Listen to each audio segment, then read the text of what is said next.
Dyer wave 3. Our anthropology is not derived by human psychology or, empirical data from MIT or something like this. It's derived from the revealed aspect of what we see in Christology. And so there's no real way to diagnose man's problem and to understand man and man's anthropology, as I said, without the right theology.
Logos is the icon of the Father, and man is the icon of God.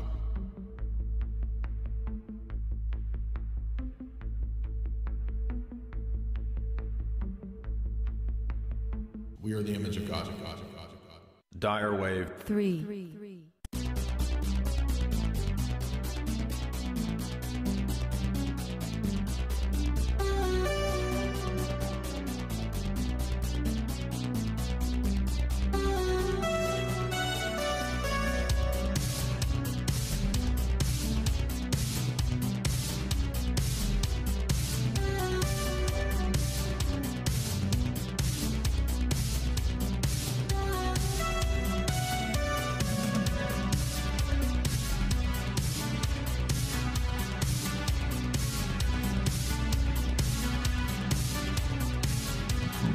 All right.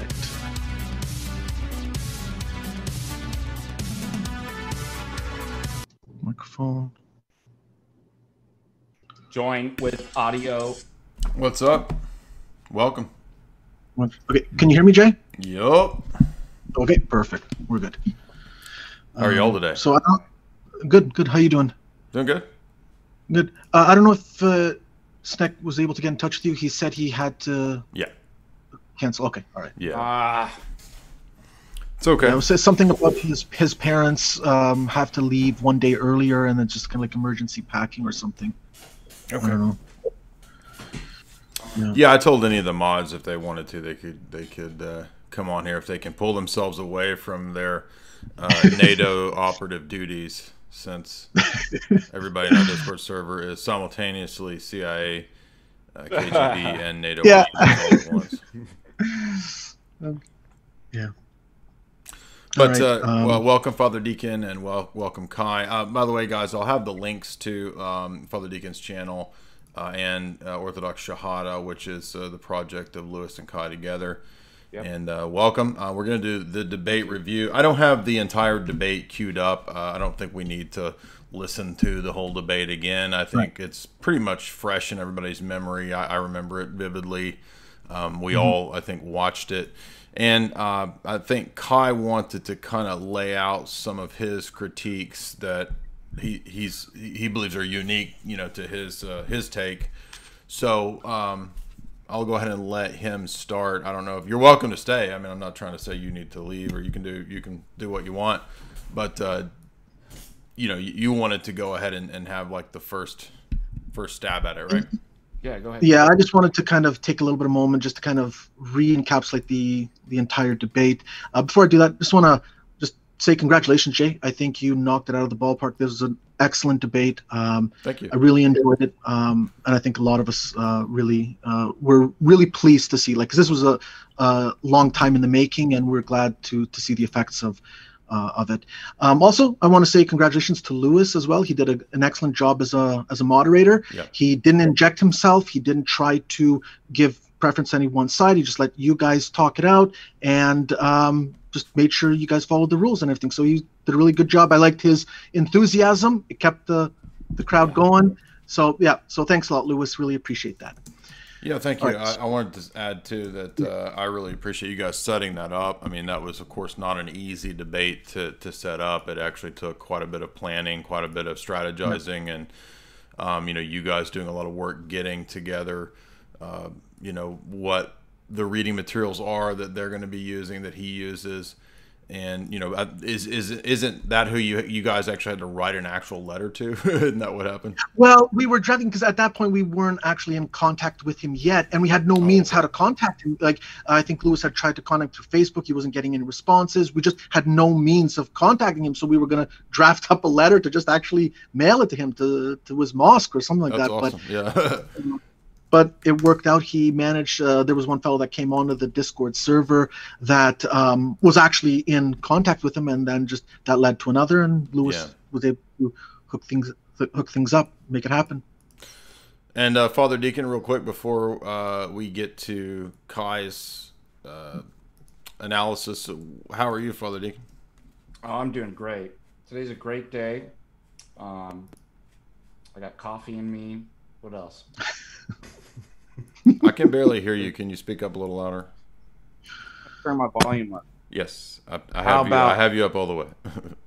How about me turning my volume up? Would that help? Hello? A little lower than that. That's a little much. Little. How about now? That's perfect. Perfect?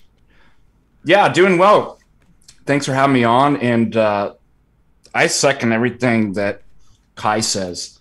Congratulations. You did a great job. Lewis did a wonderful job. I mean, that's like moderator par excellence, right? Yeah. I mean, I don't know who could wish for a better moderator.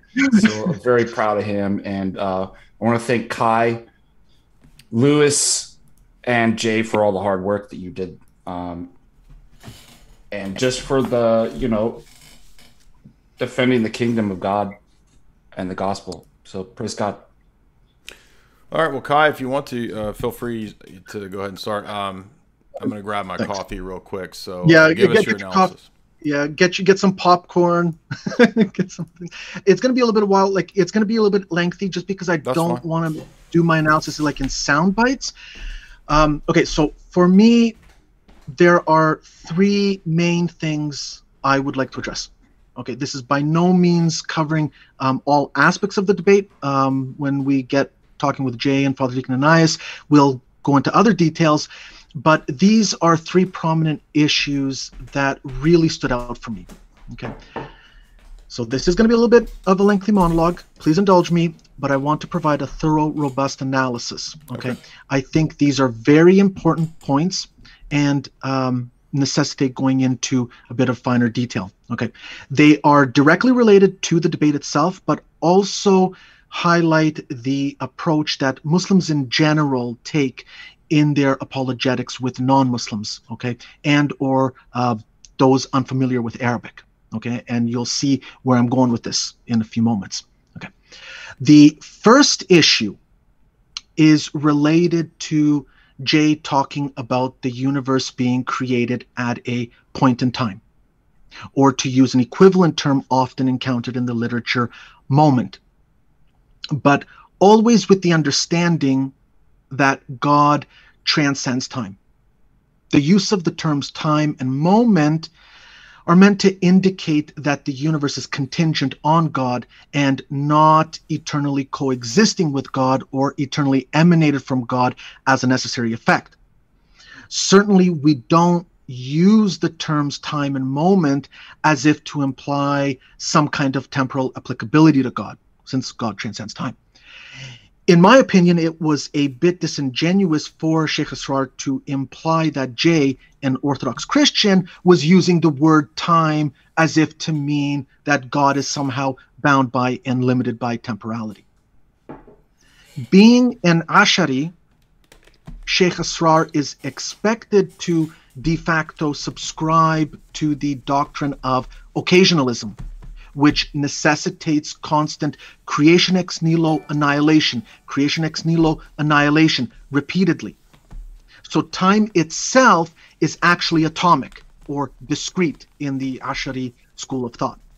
The Ashari position prohibits a single creation ex nihilo at some point, which is then indefinitely sustained by God, because this scenario introduces secondary causality, okay, which Asharism vehemently opposes. Rather, there is constant creation ex nihilo annihilation pairing. All the prominent Ashari Mutakallimun held to this doctrine of repeated creation ex nihilo annihilation. It's not a debatable issue in Aqidah. If you as a Sunni Muslim believe that Allah created the universe ex nihilo just once and then sustains it indefinitely, then you are actually a Mu'tazilite, which means you allow for secondary causation.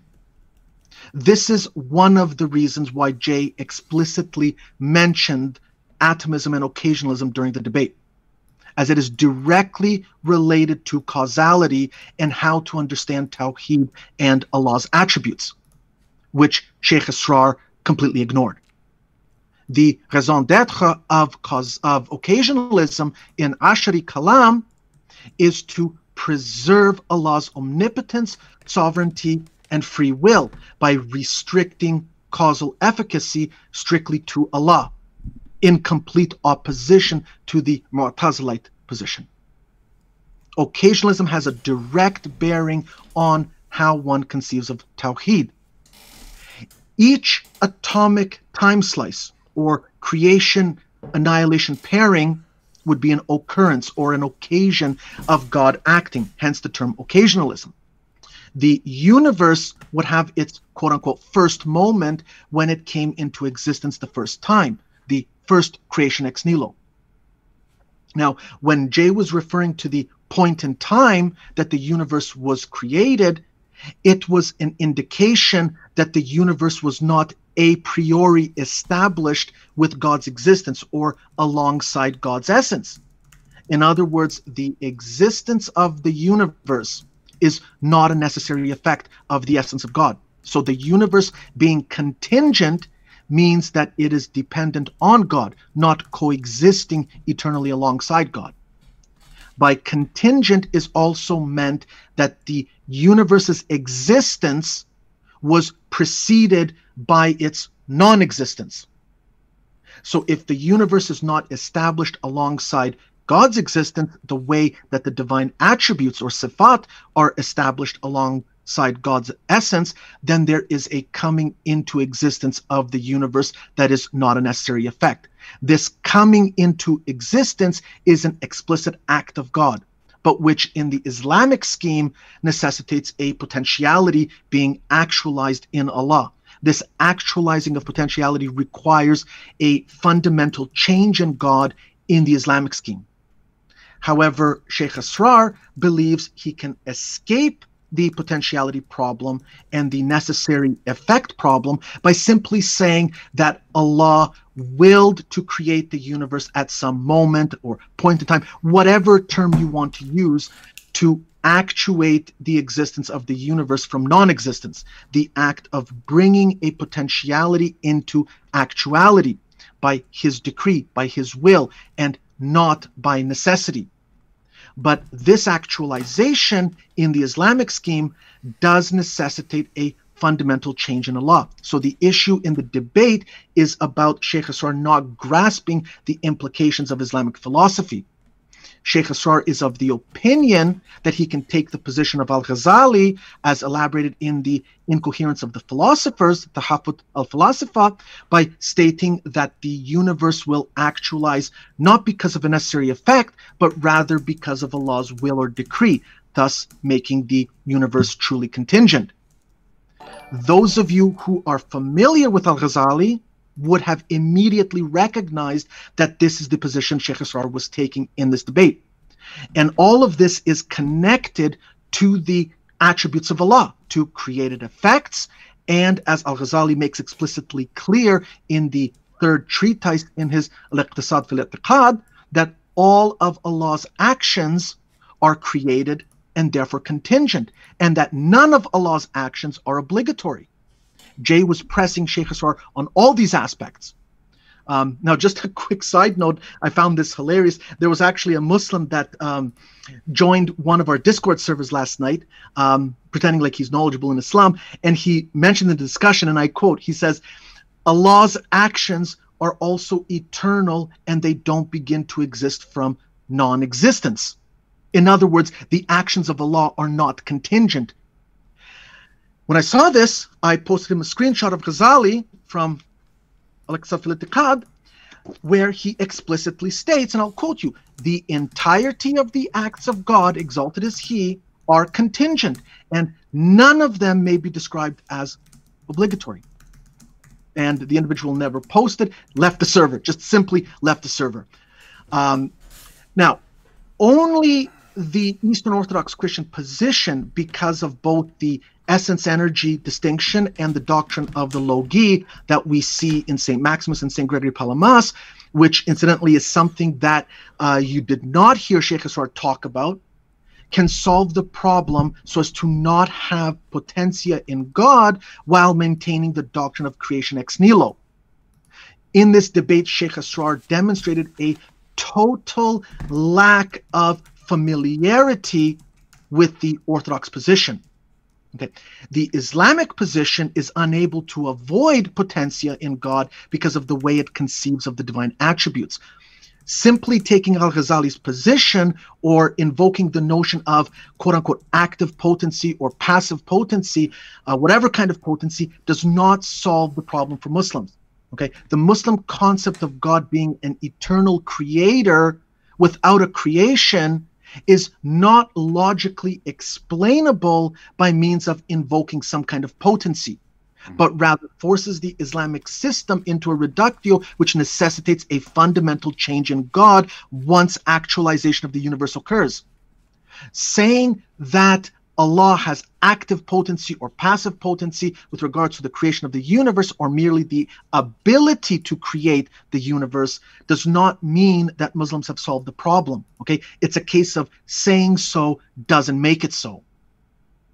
Now, with regards to the specific vocabulary employed by Jay, Sheikh Asrar took issue with Jay using the word time or phrase point in time. Let's look at what Al-Ghazali says in the Incoherence of the Philosophers. Okay, right here. I don't know if you guys can see it. Okay, it's from the Marmara translation, which contains English on one page and the Arabic text on the facing page.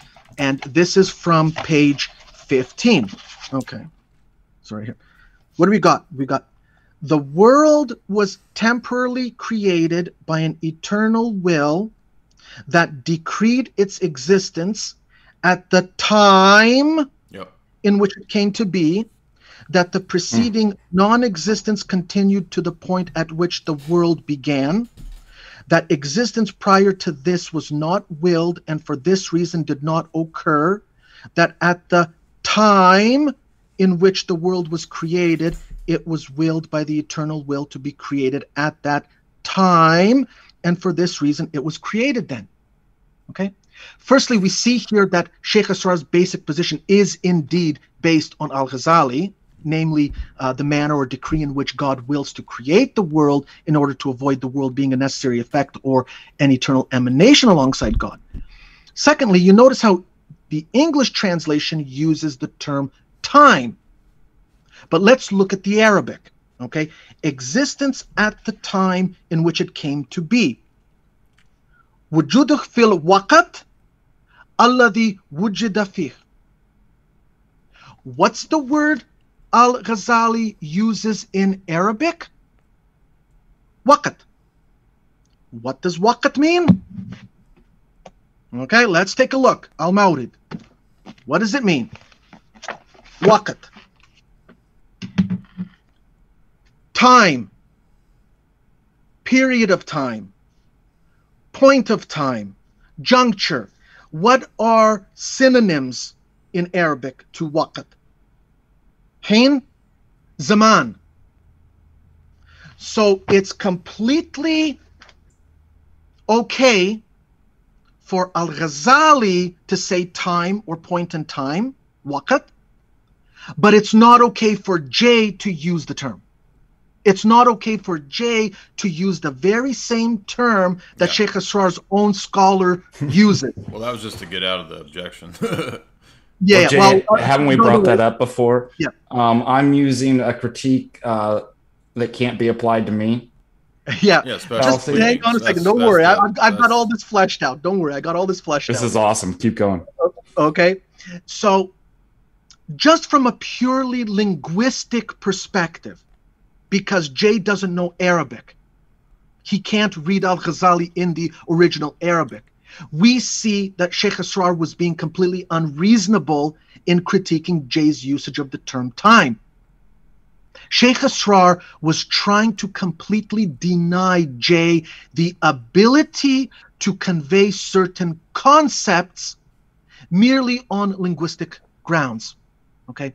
Since Jay's critique is damaging, Sheikh Asrar tries to deny the critique altogether by denying Jay the ability to even communicate an idea, or if permitting usage of the term, gives it an unintended meaning. Okay? Yet this is the very term that Muslims use amongst themselves. Okay? You clearly see that Sheikh Asrar's position is that of Al-Ghazali. Okay? You would expect that him being a sheikh, he read Al-Ghazali in the Arabic. He knows that Al-Ghazali uses the term waqt, and he knows that the corresponding English term is time. Okay. Also, in saying point in time, Jay was illustrating how Sheikh Asrar relies on time-dependent statements predicated to Allah, when, for example, saying Allah is the first and last, but then will deny usage or predication when asked about the point in time when the universe came to be. Jay was demonstrating how Muslim apologists arbitrarily and inconsistently apply predications to Allah, namely how in some instances conceptual likening is admitted when it's to the advantage of the Muslim, when the Muslim is arguing his case, but then disallowed when it's disadvantageous to the Muslim, when the non-Muslim is trying to make his case. Okay, when Muslims say that Allah is first, it's meant that Allah is not contingent. his existence was not preceded by non-existence. And similarly, last to again mean not contingent, in that Allah's existence will not be followed by non-existence. But when Muslims say first and last, these words, as Jay pointed out, first and last, they're creatures. Being creatures entails a conceptual likening to Allah to describe, not just indicate, to describe a divine attribute or divine quality, al-wujud, existence. Yet Allah is supposed to be totally dissimilar to creation. A classic text that combines Ashari Kalam and Maliki fiqh is the Murshid al-Mu'in of Ibn Ashir, which has been used for hundreds of years by those following the Maliki madhab to train its scholars in both fiqh and aqidah. This text and its commentaries is highly authoritative in Islam. Anyone who wants to reject this text basically rejects the Maliki madhab in its entirety. This is how authoritative this text is. It is explicit in the collected commentaries by Al-Shanqiti that with regards to Allah's attributes, there can only ever be linguistic correspondence, not conceptual likening. Okay? From page 73 in the English translation titled Islam in the School of Medina, okay? Muhallafa, his being different from his creation. This means that there's absolutely no resemblance between the creation and him, not with respect to his essence or attributes or actions. The reality of this negation is the denying of any corporeality or accidental inessential nature, or everything pertaining to these two.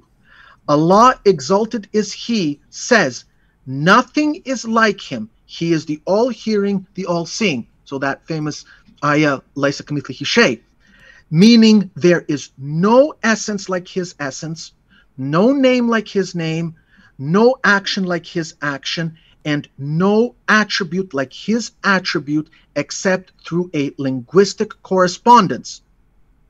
Laysa kamithlihi shay, meaning there are no attributes like His attributes except through a linguistic correspondence. Okay? Linguistic correspondence is not the same as conceptual likening. Jay was demonstrating how Sheikh Asrar relies on conceptual likening when it's to his advantage, but then disallows it when it's to his disadvantage. Okay? And this leads me into the next issue, issue 2. Why Sheikh Asrar brought up Ibn Taymiyyah. It's directly related to issue 1. Okay? Why would Sheikh Asrar bring up Ibn Taymiyyah, even if it was a passing remark? There's a reason, and it's not because Ibn Taymiyyah is a supposed great scholar, the Sheikh al-Islam. Sheikh Asrar is a seasoned debater. Okay, he has tactics, he has strategies, he has reasons why he says what he says. But not all of these reasons are immediately apparent to everyone. Sheikh Asrar brings up Ibn Taymiyyah to give the audience the appearance as if to legitimize Ibn Taymiyyah for a much more nuanced purpose, because Ibn Taymiyyah does allow for likening. He allows for analogia. So this strategy by Sheikh Asrar allows him to straddle the fence and liken Allah to creation when it suits him, but then deny the likening when it's problematic. It lets him take contradictory positions under the umbrella of Islam, where a plurality of opinions abound. Most Muslims don't see this because they themselves are wholly ignorant of the various Islamic aqaid. But the kind of likening Sheikh Asrar is doing is not the overt anthropomorphism of Ibn Taymiyyah. And I don't want people thinking that I'm saying that Sheikh Asrar is ascribing body parts to Allah. That's not what I'm saying. The likening is a lot more subtle. It is with respect to how he wants to be able to talk about the attributes using analogia. If Sheikh Asrar limited himself to only the Ash'ari school, then his entire case falls apart. Why?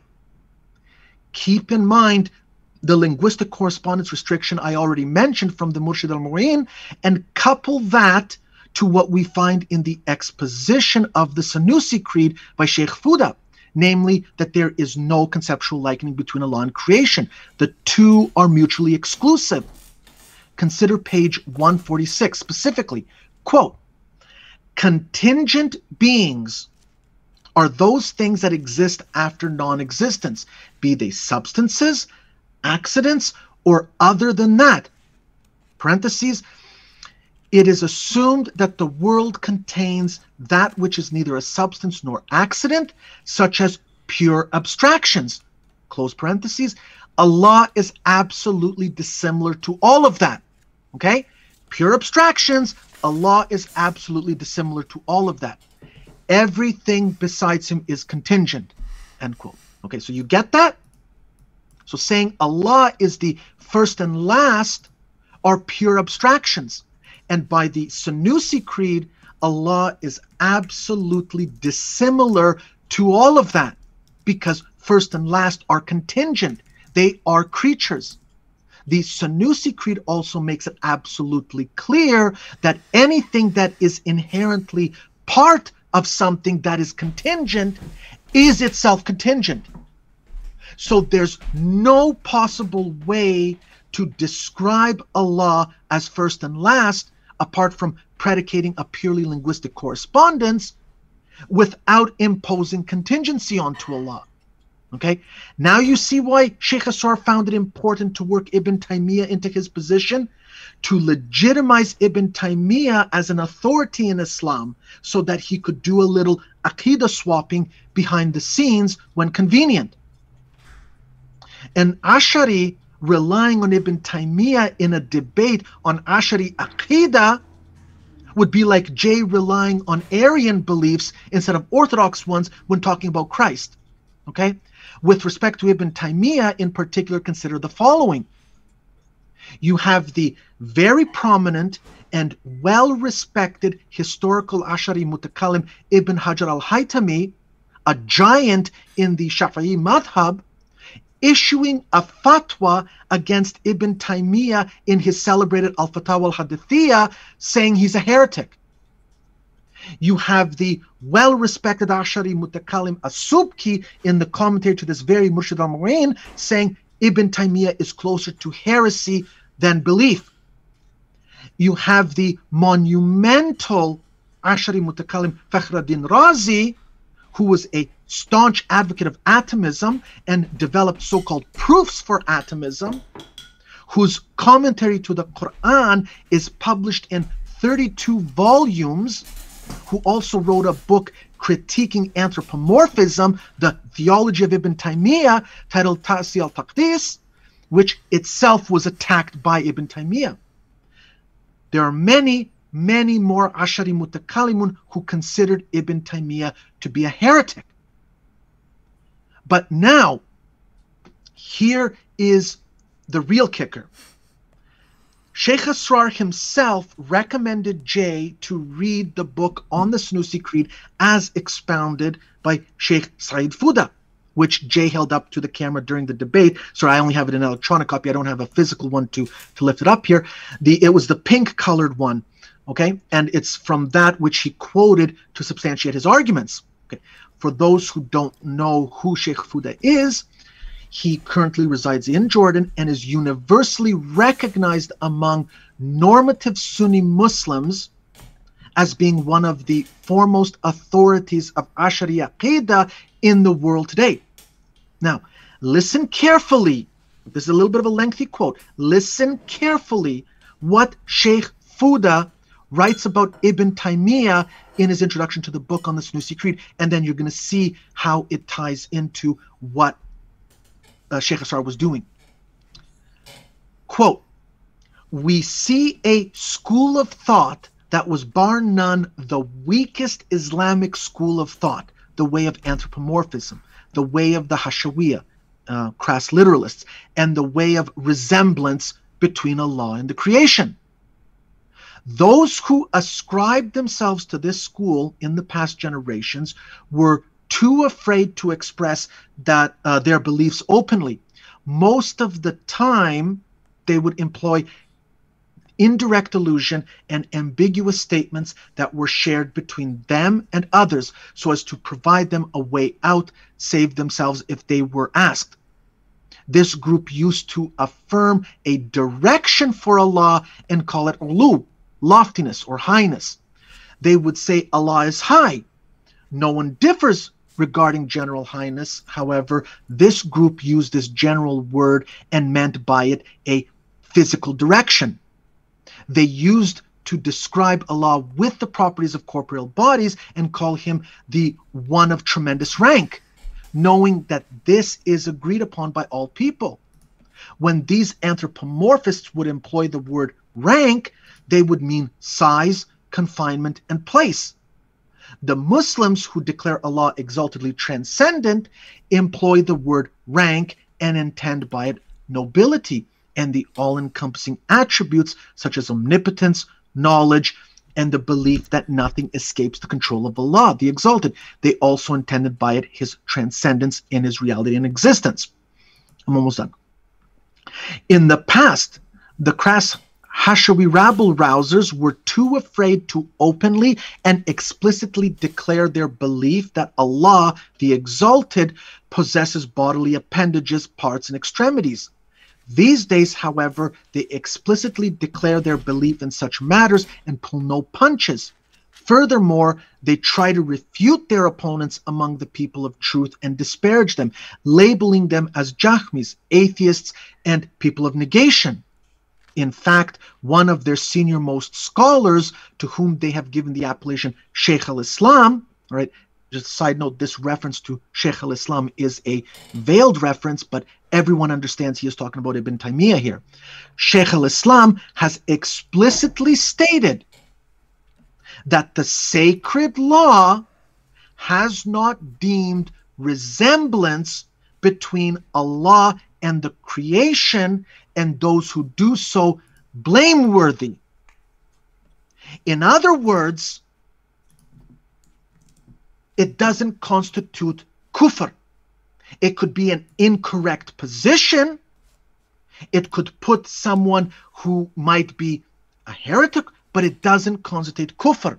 And so because it doesn't put Sheikh Asrar out of the fold of Islam, he can go ahead and use that position. Okay? So you hear Sheikh Fuda refers to Ibn Taymiyyah's position as being that which allows for resemblance between Allah and creation. And that such a position is erroneous. Okay?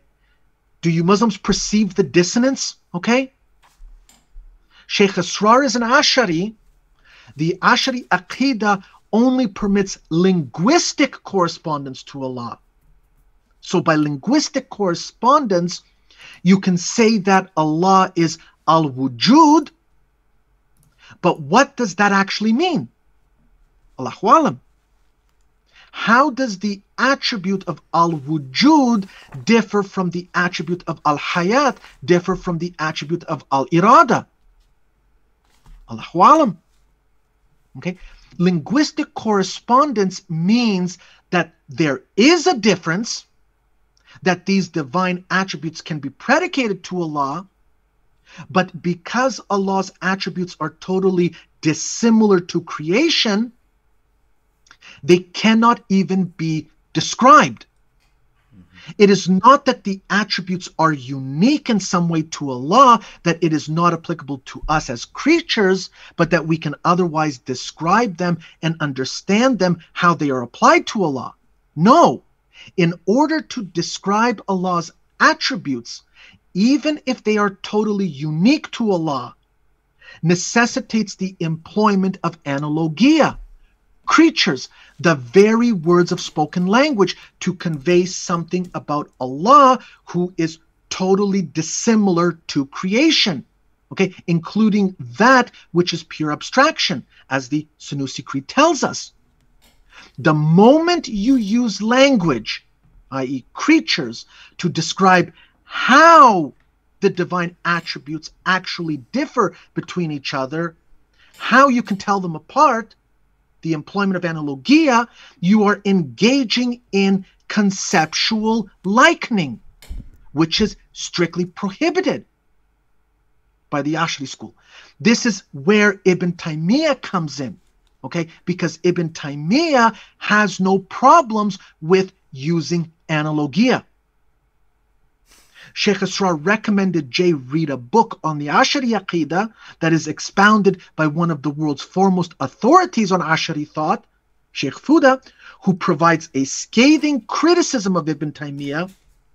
But Sheikh Asrar never recommended Jay read any works from Ibn Taymiyyah.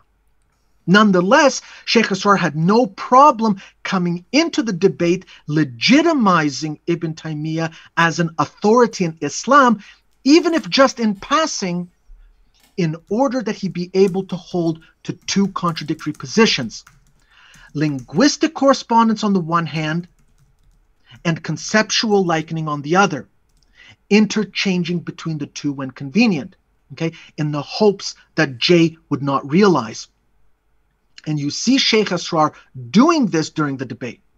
He does not need to explicitly promote anthropomorphism like Ibn Taymiyyah and his followers, but he has no problem employing the general notion of Ibn Taymiyyah's conceptual likening when talking about the attributes. One thing that most Ash'ari Muslims in general exhibit, and this observation is based on numerous interactions with Muslim after Muslim after Muslim after Muslim after Muslim, is the affirmation of only linguistic correspondence to Allah, but then proceed to employ conceptual likening when discussing the attributes, completely violating the whole notion of only linguistic correspondence. The example that Sheikh Asrar gave of writing the name Jesus and being able to conceptually understand who is being talked about is missing the point entirely. No one is denying predication on purely linguistic grounds. But when you say that Allah has multiple attributes, and then you proceed to discuss how those attributes differ, in addition to asserting that they differ, relies on conceptual likening. The comprehension of what those attributes entail necessitates analogia in creation, even if that analogia is with respect to pure abstraction, which, as we know, is contingent. A person being alive or possessing the attribute of life, for example, is not to say they possess a concrete, tangible thing. The attribute itself is an abstraction, but to understand the attribute or the abstraction to which we predicate the term attribute, the very notion itself, you need to liken it to the created order. So to describe how Allah's various attributes are to be distinguished from each other, how al-wujud differs from al-hayat, differs from al-irada, and so on, necessitates a likening to the created order so that we can comprehend these distinctions. This is analogia. This is what Ibn Taymiyyah permits, contrary to the Ash'ari position. Under Ibn Taymiyyah, you can make the analogia, but you have to follow up that analogia at some point with bila kayf. To employ even pure abstractions to discuss the attributes beyond just simply naming them necessitates analogia, likening to creation. Okay, there's no way around this. There's no way around this. And even many great Muslim mutakallimun failed to grasp this. You even see this error in the Sanusi Creed itself, where Sanusi contradicts himself on this very issue.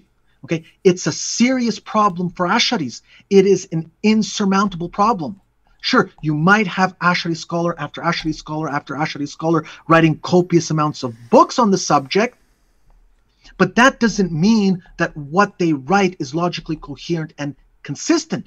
It really does just amount to babbling and contradictory positions masquerading around as logic. And this is what Jay was demonstrating in the debate.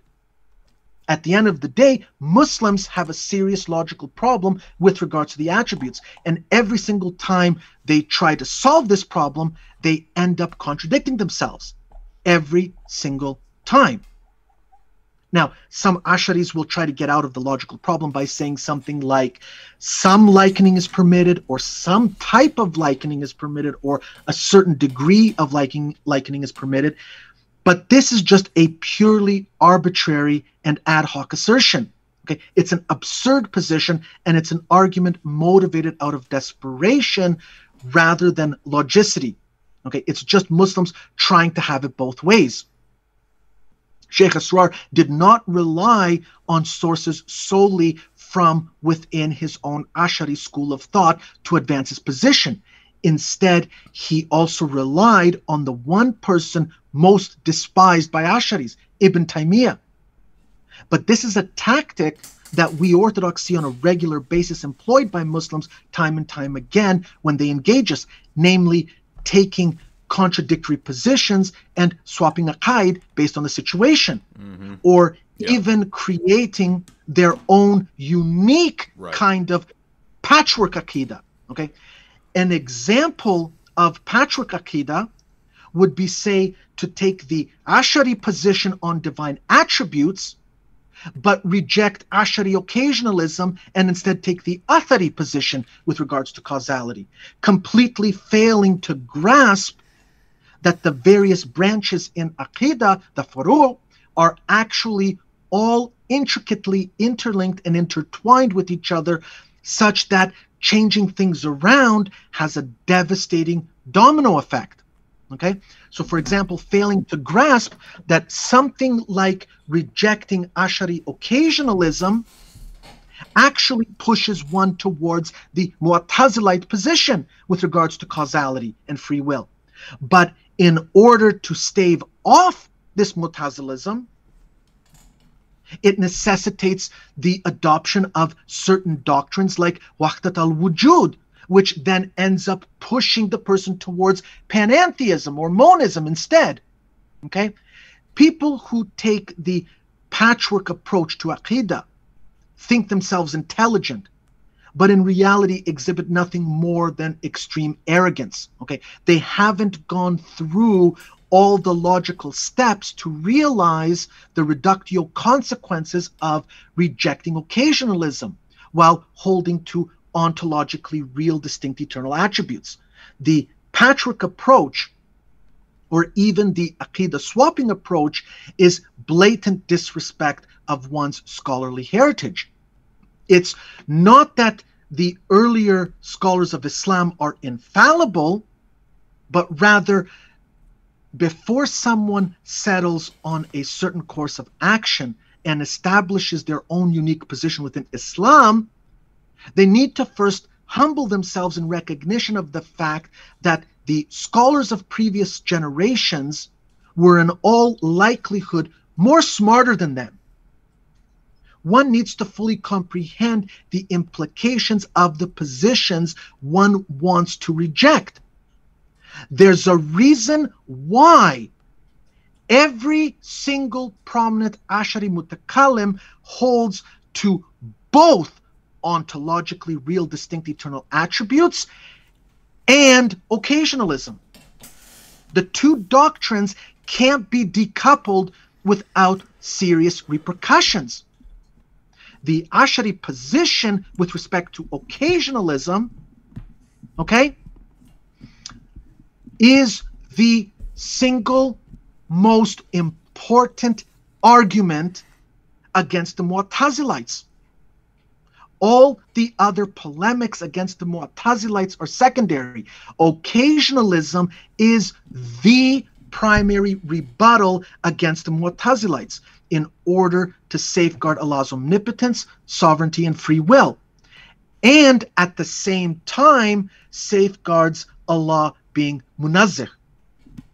You sacrifice the former if you go in the Mu'tazilite direction, and the latter if you go in the panentheistic direction necessitated by Wahdat al-Wujud.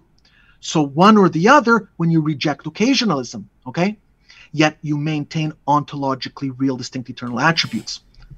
Some Muslims think that Aqidah is like a buffet that you can pick and choose what you want to consume.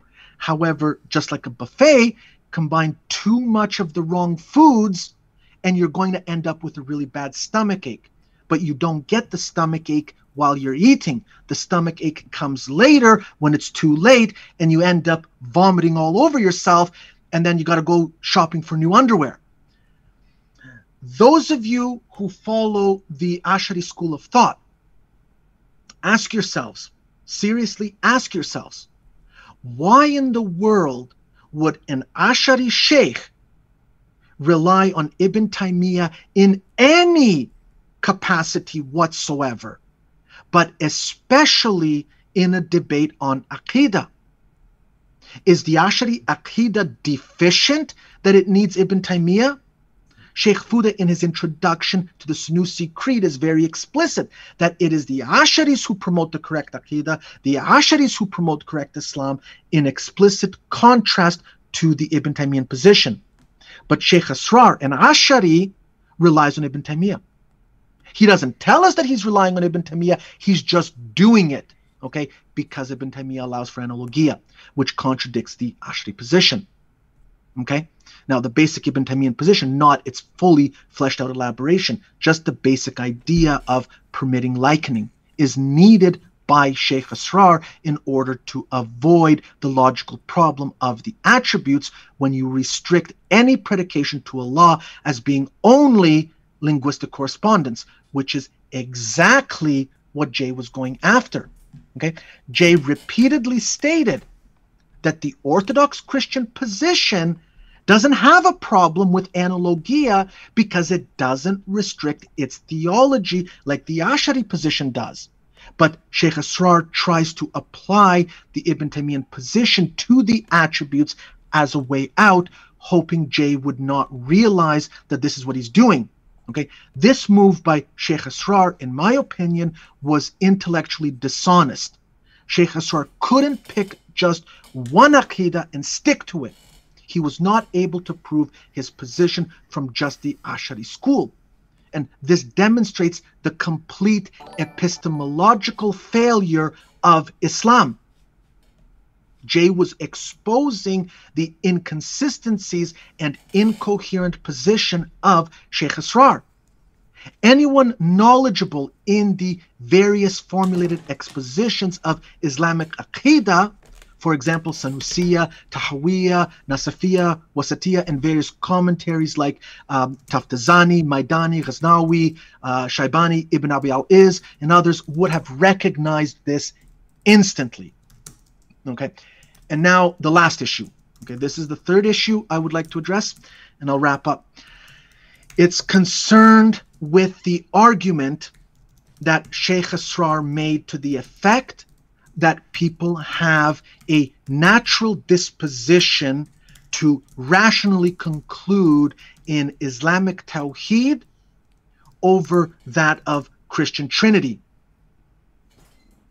Well, if Islamic Tawhid was so straightforward and obvious within the rational grasp of natural disposition, then why did Sheikh Asrar recommend Jay to read hundreds upon hundreds of pages of material in order to understand Tawhid? To read Ghazali, to read Sanusi, to read Taftazani, and so on.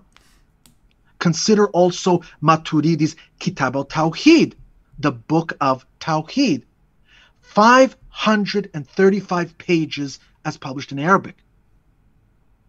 Do you need 535 pages to expound something that is of natural disposition?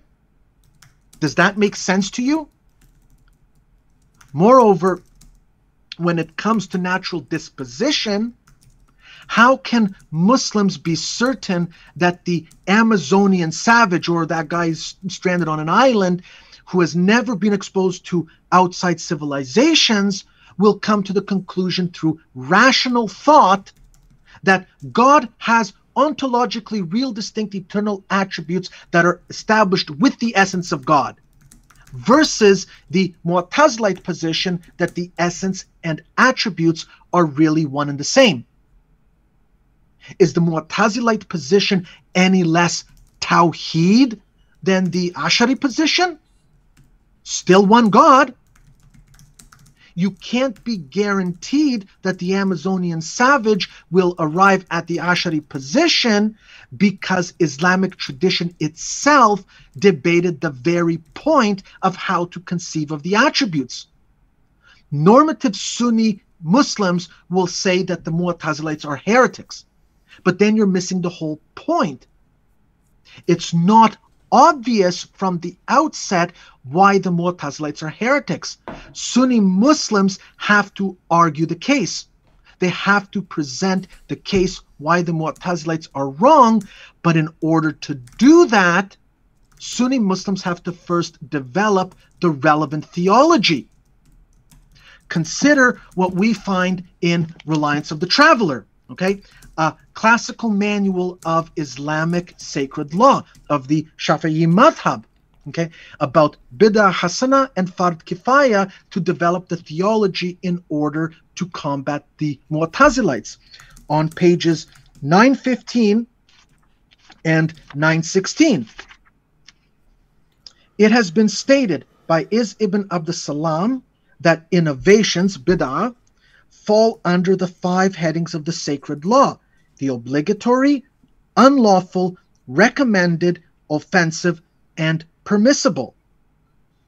The first category comprises innovations that are obligatory, wajib, such as recording the Quran and laws of Islam in writing when it was feared that something might be lost from them; the study of the disciplines of Arabic that are necessary to understand the Quran and Sunnah, such as grammar, word declension, and lexicography; hadith classification to distinguish between genuine and spurious prophetic tradition; and the philosophical refutations of arguments advanced by the Mu'tazilites and the like.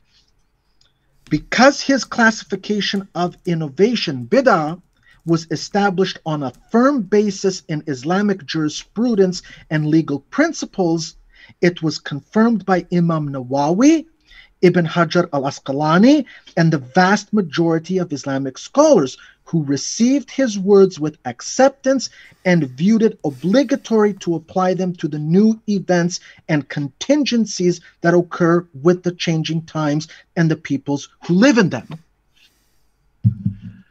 Now, if Sheikh Asrar wants to dispute this position coming from the Shafi'i madhab, the Mu'tamad position, then he will be doing so not against me, but against Imam Nawawi, Ibn Hajar al-Asqalani, and the vast majority of scholars.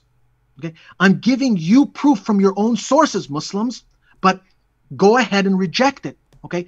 We as Orthodox would actually love nothing more than for you to actually reject and refute your own scholars, because then it would just go on to prove an even bigger problem with Islam, namely the inadequacy of a reliable epistemology.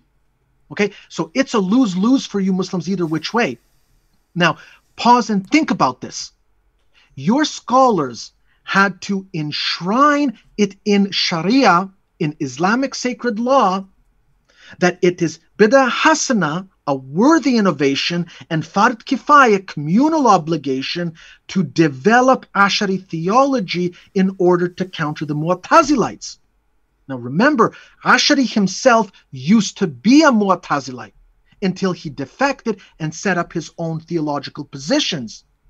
Now, and here's the clincher, this developed theology of Ash'ari relies on the Quran, which is what? Revelation. if Sheikh Asrar's concept of Tawhid was so simple and so obvious according to natural disposition as he claims, okay, then you wouldn't need this course of action. You wouldn't need to develop the Ash'ari theology based on revelation in order to counter the Mu'tazilites.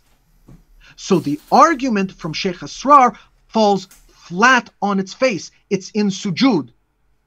The Ash'ari position on Tawhid that Sheikh Asrar wants to promote is not the obvious choice.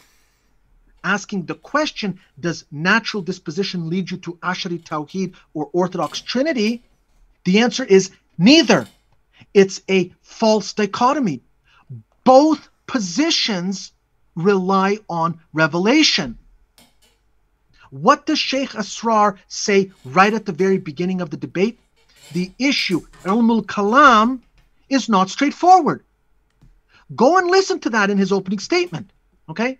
So, on the one hand, Sheikh Asrar tells us that Ilmul Kalam, which encompasses the topic of Tawhid and the Sifat, is not that straightforward. And then proceeds to try and make the case that natural disposition leads you to the Islamic conception of Tawhid. Are we after the Islamic conception of Tawhid or the Ash'ari conception of Tawhid? If Islamic Tawhid, then why not Mu'tazilism? Islamic Tawhid manifests in various conflicting conceptions. But then Ash'ari Tawhid requires revelation. So it's a lose-lose for Sheikh Asrar.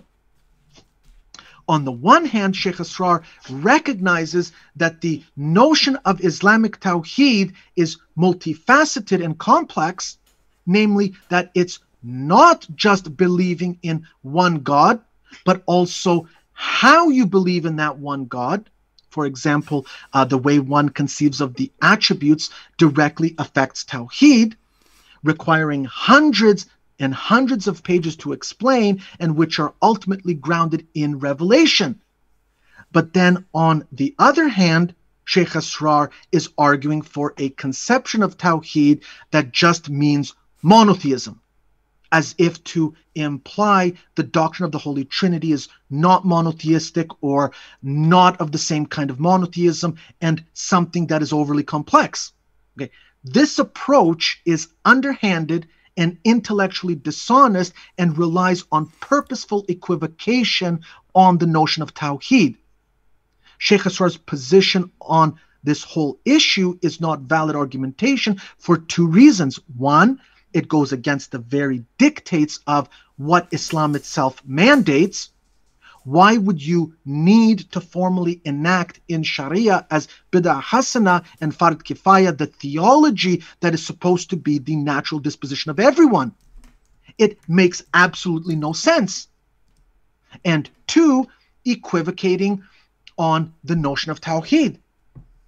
Muslims want to take two exclusive positions and say Tawhid is a complex subject requiring hundreds upon hundreds of pages to explain, and at the same time say it's a very simple concept. Moreover, there's a dissonance when you say that no conceptual likening is permitted with regards to Allah, yet it requires thousands of pages of elaboration. Ya akhi, Tawhid, it just means monotheism, Habibi. Wallahi, it's obvious, yani. The Christians believe in three gods. 1 + 1 + 1 = 3. And Deuteronomy 18 and John 16 are prophecies of Muhammad in the Bible. Khalas, the Jews and Christians have been refuted. Takbir Allahu Akbar. Okay? Sheikh Asrar can't have it both ways. Okay? Jay was spot on with his assessment of the attributes and how they affect Tawhid. He correctly cited Muslim sources as evidence and demonstrated the contradictions in the Islamic position. Yet Sheikh Asrar didn't cite a single orthodox source as evidence, yet had the audacity to question whether or not Jay read the material. What I see from Muslims is that none want to admit how contradictory the Islamic position really is. So they will accuse Jay of sophistry or misrepresenting or misunderstanding the Sunni position. But this is just pure cope on the part of Muslims. Muslims cannot fathom that non-Muslims are capable to comprehensively understand Islamic theology better than Muslims themselves. We as Christians listen to what Muslim scholarship and scholars say about Islam. We as Christians have more respect. We have more respect for Muslim scholars and Muslim scholarship than Muslims themselves have for their own scholars and their own scholarship. And as a result, we are able to expose the contradictions and inadequacies and errors of Islamic theology and epistemology. Thank you very much for the debate, Jay. Okay, the orthodox position was unscathed. You did an impeccable job demonstrating the absolute, unquestionable superiority of orthodoxy, while the Muslim position got decimated. Subhanallah. Just one thing just that I can end with here. Muslims who want to learn more about orthodoxy, you can come over to Jay's Discord server. It's the largest Eastern Orthodox Christian server on Discord. Just, I think, shy of 7,000 members. Come, discuss, ask your questions, come and debate us, come and debate your Aqidah. We welcome it. All right. Thanks, yeah, I'll put the link in the chat as usual, and I want to remind people that if you want to ask your super chat questions, feel free to. We'll get to those here in a little bit, and also you can find Lewis and Kai over at Orthodox Shahada. That's their channel. Let me see, where is the link? I'll put the link in here in a second. Yeah. Father Deacon, you want to give your assessment? I mean, we don't have to. I mean, we can have a conversational back and forth. So you don't have to give a lecture. Not that I'm faulting you, Kai. I thought that was great. Yeah. Thank you, Kai. God bless you, brother. Well, so what else do I need to say? Kai covered it all. He did cover quite a bit of territory. Yeah. Of course, I'm going to take pull from my strengths in epistemology. So, are you Muslim? Are you going to take the Muslim position? Did you get convinced? Yeah. By the way, did you see? I'll give it one thing to the Sheikh. He has he's halfway to orthodoxy. He's got the hat. I was impressed. I was like, "Hey, man, I like your style. You're halfway there." Anyway, so. Yeah, I'm going to take more of an epistemological. We discussed some things and some issues with the epistemology and philosophy. And Kai, I really thought your analysis about time was really well put. That's exactly. Thank you. Again, we have to use these words. And this is something that I feel that it comes up a lot in Islam, is that, as well as other groups as well, that words can only have one meaning, that they're univocal. And so when you use that it has to, well, obviously with the case that you're pointing out with a moment, now we're restricted within our kind of tensed language and various things like that it's always encouched within these kind of times, but we can make distinctions about, well, does that refer to God having a time before time, or is he restricted? Is he in time and stuff like that? So I thought you did an excellent way of hashing that out and making those distinctions. And I think it probably, the way you put it was correct. If he should have known about that, and I don't know, you're more of an expert when it comes to this than I am, but if Sheikh was supposed to actually know about that, then maybe perhaps that was a bit dishonest for him to pick on that point the way that he did. Also,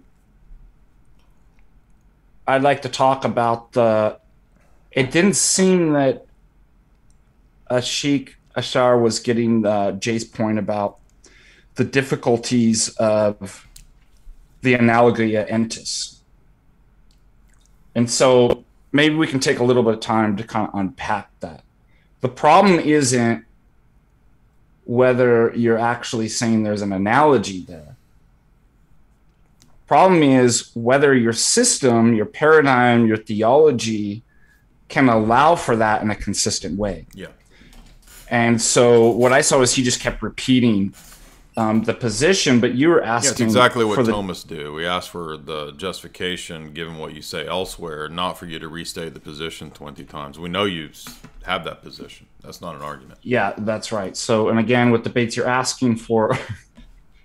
I don't want to know what your position is. I studied the position. Yeah. And I'll give it to you, Jay, too. It did seem obvious that you had obviously read up on all the works necessary for that debate on from his side, and he didn't reciprocate that because it became very apparent to me that he was quite ignorant of the Orthodox theology and the readings. And so that perhaps, in my analysis, that perhaps is a failure on his part to prepare for the debate. I think, to be fair to him, he probably thinks that all Christians are pretty much the same. What do you guys think? Yeah, I think the majority of the arguments were basically responding to what he thought was like some kind of evangelical position. Yeah, I think they spend a lot of time in that.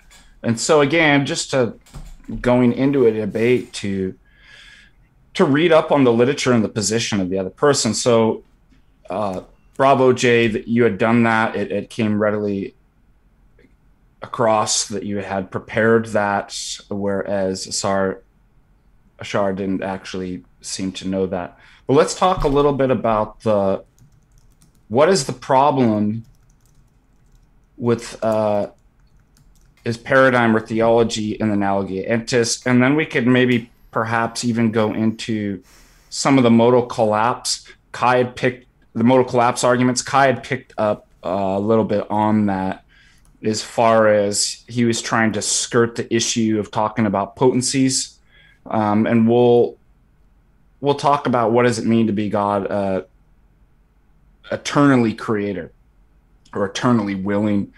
What are the consequences of a position like that? And the whole point of a debate is to actually point out that you're holding to incompatible positions, i.e. you're inconsistent, and you can't provide justification for that. So I thought you did really well at that. So anything you want to interject there, and then we could go into some of those details? Well, I mean, I have a whole list of all the things that I wanted to touch on that didn't get addressed. So, and some of it's going to, I'm sure, overlap with what you are going to get into. So maybe we could start with the first thing that I brought forward about natural theology and epistemology, which is partly based on the argument in your paper. And so for us, of course, there's no such thing as natural theology because there's no uninterpreted raw data that just comes as a brute fact. Natural theology is a discursive step-by-step reasoning process by which we begin with certain empirical sense data observations, and then by step by step we basically come to the conclusion that perhaps some kind of generic deity exists. Nothing about this position is consistent or tells us what kind of deity, or that it's a personal god, or the god of Aristotle, or the god of the Satanists. So natural revelation is different from that. The Orthodox position is that there's a revelation, the content of which is the Logos, which is Christ. It's the same content as what is the information of Scripture, just two different mediums. And so that is not a process of syllogistic or discursive reasoning from sense data.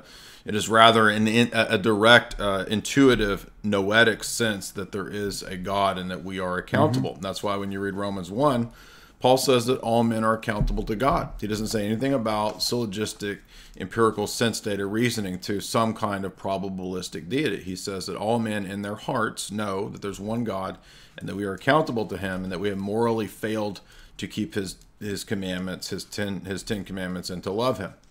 So the natural theology assumption here is what betrays a certain fallacious conception of God and of epistemology from the outset. And so that's why their position boils down to some kind of contingency argument. And contingency arguments are, as we know, premised on causation, premised on sense data causality, the idea that there are secondary causes, chains of causes, or dependency chains, right? So you can flesh this argument out two different ways. You can have a cause effect in a vertical sense, a horizontal sense, or you can characterize this in a hierarchical dependence chain in a vertical sense. So it doesn't matter which way you construct this argument, whether it's a causal chain or whether it's a top-down dependence chain. Phaser, for example, basically gives up on trying to do a causal chain argument and says, I'll just do a dependence chain argument and give up arguing for creation ex nihilo. Now, at that point, we've surrendered Christian apologetics and we're not arguing for the God of Christian theism. And so that's a point that I think is worth mentioning here, is that the Thomist and Sheikh Asrar have exactly the same apologetic and exactly the same approach, exactly the same epistemology. And as Dr. Bradshaw says, natural theology is bound up with a generic theism and with a divine simplicity modal collapse position. Now, let's be clear, because the position that they have in their school is not modal collapse in a strict sense. They will recognize real distinctions in God, real distinctions amongst the attributes. Now, later on, of course, I stress that that position is actually inconsistent. But regardless, when we do this causal chain or causal dependency argument, there's multiple problems with this approach to theism, and beginning our theism with this. And he said many times over, I begin my theism with my mind looking at the external world. Well, as Kai pointed out, he believes in a system that does not allow for secondary causes in the created order. He's an occasionalist. That's the classical Islamic position according to that school that he comes from. And they think that this protects other attributes of God, right? So if there's secondary causes, they think, it's a silly argument, that gives the power of Allah to creatures. Okay. Then they turn around and predicate to Allah all of these features of creatures. I mean, it's a totally back and forth schizophrenic position. But to say that there's no causal chains, right, would preclude and negate any possibility of contingency causal arguments, right? So out with the Kalam cosmological argument. There's no causal chains. There's no cosmological argument. And it doesn't matter whether it's a horizontal chain or a vertical chain. So our desire then for complete explanations and our desire to predicate universality based on instances of sense data is not a justification. It's not a justification to appeal to another piece of sense data to say that you have attained to the universality of causal principles. Yeah, let's talk about that. I mean, that's what his whole argument relied on, right? So it doesn't matter whether it's hierarchical dependence chain or whether it's a linear causal chain. To say that my piece-by-piece sense data gets me to the universal category of causation and that all of reality is under the domain of requiring a cause because it's contingent is itself a non sequitur. Yeah. So, and this is where David Hume's our friend. Right. You know what? We never, as David Hume points out, you never perceive the cause of your perceptions. You don't perceive causality. So there goes in empiricism, actually. So now everything's metaphysics, in which case we can turn it back around and go, so you're giving me a whole big metaphysical story. Like, where do you find that? Watch what they'll do. Well, I learned that from my empiricism, right? Yeah. What's better known by myself, and what, and then I proceed to what's better known by nature, which would be the metaphysics. But look what they actually just did. They just did circular reasoning. So they're giving you a metaphysical story. Here's my metaphysical story, and I'm justified in that. What if it's actually the case in reality? The metaphysics. So if you ask them, well, how do you know that that's actually the case? That's going to be dependent on, well, if what I'm saying about the metaphysical story is true. So that's viciously circular. which exactly, and that would have been helpful, you know, to point out with more people like this, that you're just making up a metaphysical story. Where do you find that? Oh, I find it in, if you just grant me my whole story about the way that we know from sense perception and do natural theology, then I can actually justify that that's how I know it. Yeah. Let's, I'm sure a lot of people are not getting this. And so let's make this point clear, because this is in your paper. And I covered this last night a little bit on one, or a couple nights ago on the streams that I did. And this comes from Aristotle. Your paper, of course, mentions the multiple sections, and then I think that what's confusing, I can tell you from prior analytics or physics and the metaphysics. Right.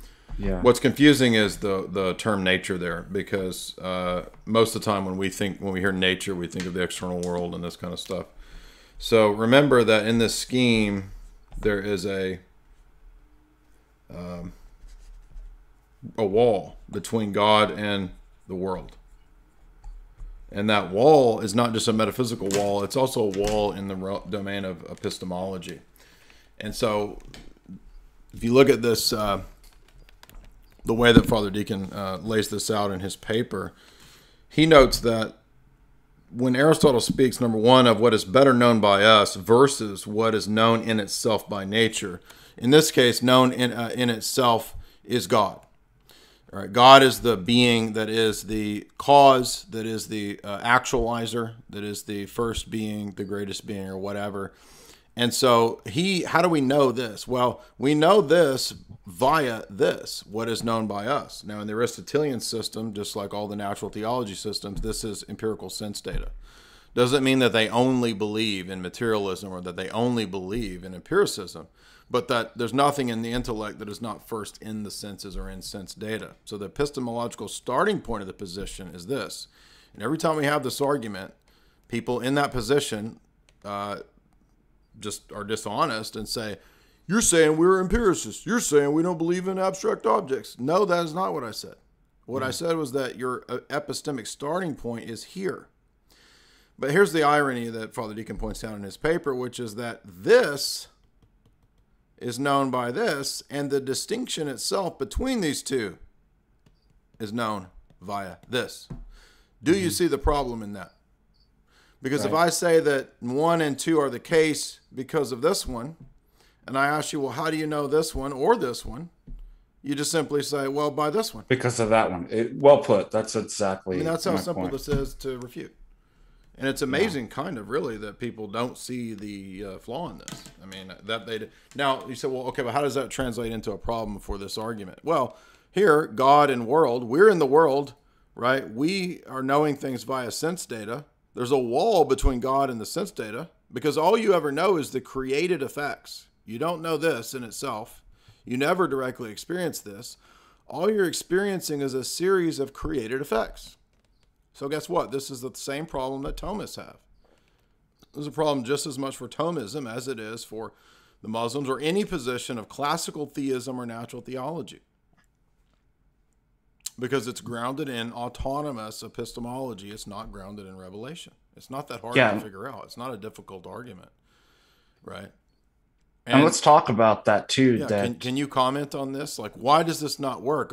Or somebody might say, well, what's wrong with me just being circular and saying that? Well, I mean, what can we do? There's nothing better than this. This is all we've got. It's just common sense that that's the case. Father Deacon, come on. Well, I mean, everybody's variety of epistemological theories are all differing. And they're all saying, well, what else do we have? Yeah, well, I mean, this is common sense. Well, we all know that's common sense, right? But that's so you have epistemological theory A, B, C, and D, and they're all contradicting each other, and they're all saying, but it's just, what else do we have? I mean, it's just common sense. I mean, we just got to go with this, right? So that's not going to solve the problem. That's not all that we have. Right. And again, the problem is that there's no justification in that. So even if they were, first of all, foundationalism and natural theology is not supposed to allow for circularity, right? Now, just because a coherentist epistemic holist might allow that, that doesn't mean that he gets himself out of the problem too, with regards to whether that account can provide a justification for their justification criteria. But the problem is that with this, they don't allow for any circularity. And second of all, that doesn't provide you any good reasons for believing it. So if it's just, well, it's my theory A is true, if and only if B is true. And how do I know B is true? Because A. Okay, well, how does that end up being a justification? Yeah, but Father Deacon, we got you because you believe that there is a level of circularity. So we got you. The big problem is, again, at the paradigm level, we allow from circularity because we're not foundationalists. I mean, I don't know how many times we have to say this, right? Yeah, I mean, if there's nothing behind the triune God, if that's the starting point, there's nothing that you put, there's no arguments that you filter him through or your empiricism or anything like that, then if that's the necessary condition and his revelation to mankind is a necessary condition for the possibility of knowledge, then at that level, it is circular. But that's not a problem. That's certainly not a problem for us, right? And that shouldn't be a problem in and of itself once you put it at that paradigmatic level of what are the necessary conditions for the possibility of all experience, morality, science, knowledge, all these things. Well, at some level, the necessary condition, there's nothing behind that, right? So it's going to refer back to itself. Ultimately circular when it comes to the justification of the principles themselves. So how do we know logic is logical? Exactly. The real problem is that natural theology, like all of the various philosophical projects throughout history, are an autonomous epistemology. Yeah. They attempt to reason without taking into account the fall of man. But if the Bible is correct, then you can't do natural theology because the fall has affected man's reasoning and man's interpretation of the external world. Hence why death is not natural. Death is the enemy. And you're contingent, too. It's a problem of contingency. And so man's not able to provide the kind of absolute and necessary grounds because they're always contingent. And so what does natural theology actually say? Oh, it's what natural, I'll just quote John Paul's encyclical letter from Fides et Ratio, which is also in Vatican II. What is natural reason? Depends upon sense perception and experience, and which advances by the light of the intellect alone. What the mind alone can actually know without God. So that means, again, whether you're an atheist, a Muslim, a Christian, what is natural theology actually saying? Oh, we can actually all just know the metaphysics, start with that, without actually granting that, know the epistemology is true, not justify that, and all just reason up to not only God, but like these different conclusions. The only difference, and what does Pope John Paul II say, right? By the natural light of reason alone, without God. And so what that means, the only difference between the atheist, the Muslim, the Christian, the Buddhist, the Hindu, is that it's granting that they actually carry out their project, that they can know that they know. Yeah, and this was a great point Bonson always made, which is that if coherent knowledge is possible without God, and you concede this to the atheist, that he's just as good as far as he goes, then you've already conceded your whole position. And the God that you're arguing for is no longer the God that is the basis for the transcendental categories and the meaning and language that the atheist is partaking of. So let me put it another way. ask a natural theologian, can I give a coherent account of how knowledge is possible in metaphysics, experience, and morality without God? Those, without, acknowledging at least modally that God. And they'll say yes. They'll say yes. Okay, so then the fact of the matter is that, okay, we all do this. We can all do epistemology and metaphysics together, right? It's the ecumenism of metaphysics and epistemology. We could all do it together, right? We're all doing this. We're all in this together, right? Atheistic humanism. Right? We're all in this together, guys. The only thing is, it's just, in the end, the atheist just errs, right? He just gets one other fact wrong, that's God, so that God exists. Well, then he's not necessary. It's doing apologetics apart from the rest of your theology, which is silly. Yeah. So that means that God is not necessary. Well, he's not necessary for reasoning. He's only necessary in some later down the chain metaphysical sense of some kind of generic being. Okay, but that's not who God is. God is not a generic being opposite of an eternal world. God is the personal, triune, creator God. Is Jesus. Yep. Does everybody see how I cashed that out? Again, ask somebody, can I get a coherent account I want to add a few points here. Yeah, go so ahead. In other words, if we were to go to an unbeliever and we were to say that there are facts and objects in the world that are neutral and that are intelligible by themselves, you've already more or less conceded and lost the argument for the kind of God that you want to be arguing for.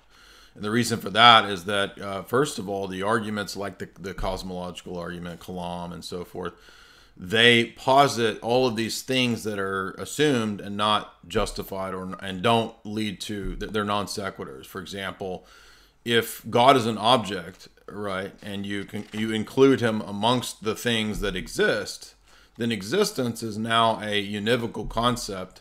And if all that exists has a cause, then God must also have a cause. If you attempt to exclude God from the all that has a cause, which is what, of course, all the cosmological arguments do, why? Because he is the creator and not a creature, then what we've done is assume the very thing that the argument is supposed to prove, right? Which is that there is an exempt being, right? But that begs the question, why is God exempt from the causal chain? The causal chain is supposed to show, right, that there is a being that is not contingent. How is the argument going to show that when the argument exempts him, right? When we say, well, everything does have a cause and everything is contingent except God. But that's what this argument is supposed to show. So that's the first problem. Secondly, the argument starts from the created order and tries to reason to something supernatural on the basis of sense data, right? But this, first of all, doesn't even get off the ground, as I was asking Sheikh Asrar, because you don't have access to universal experience. You have a finite series of sense data experiences, and none of those things get you to a universal. So you just have to assume that there are universals. But I'm asking you if you believe that everything comes from sense data when you actually sense a universal. You don't. So that doesn't work. It's a fallacious move. It doesn't make sense to rule out either an infinite regression because of the fact that the universe could never have been started. In other words, a smart unbeliever could just simply say, okay, well, maybe the universe didn't have a start. That was Aristotle's argument, right? Aristotle believes that the eternal actualizer, the first uncaused cause, has to eternally be a cause. If he's God, if he's a truly pure act being, then he must actualize at all times. And so Aristotle is more consistent in this regard because he doesn't posit that there has to be a temporal starting point to the universe. In fact, the eternal actualizer is always actualizing his opposite, the created world.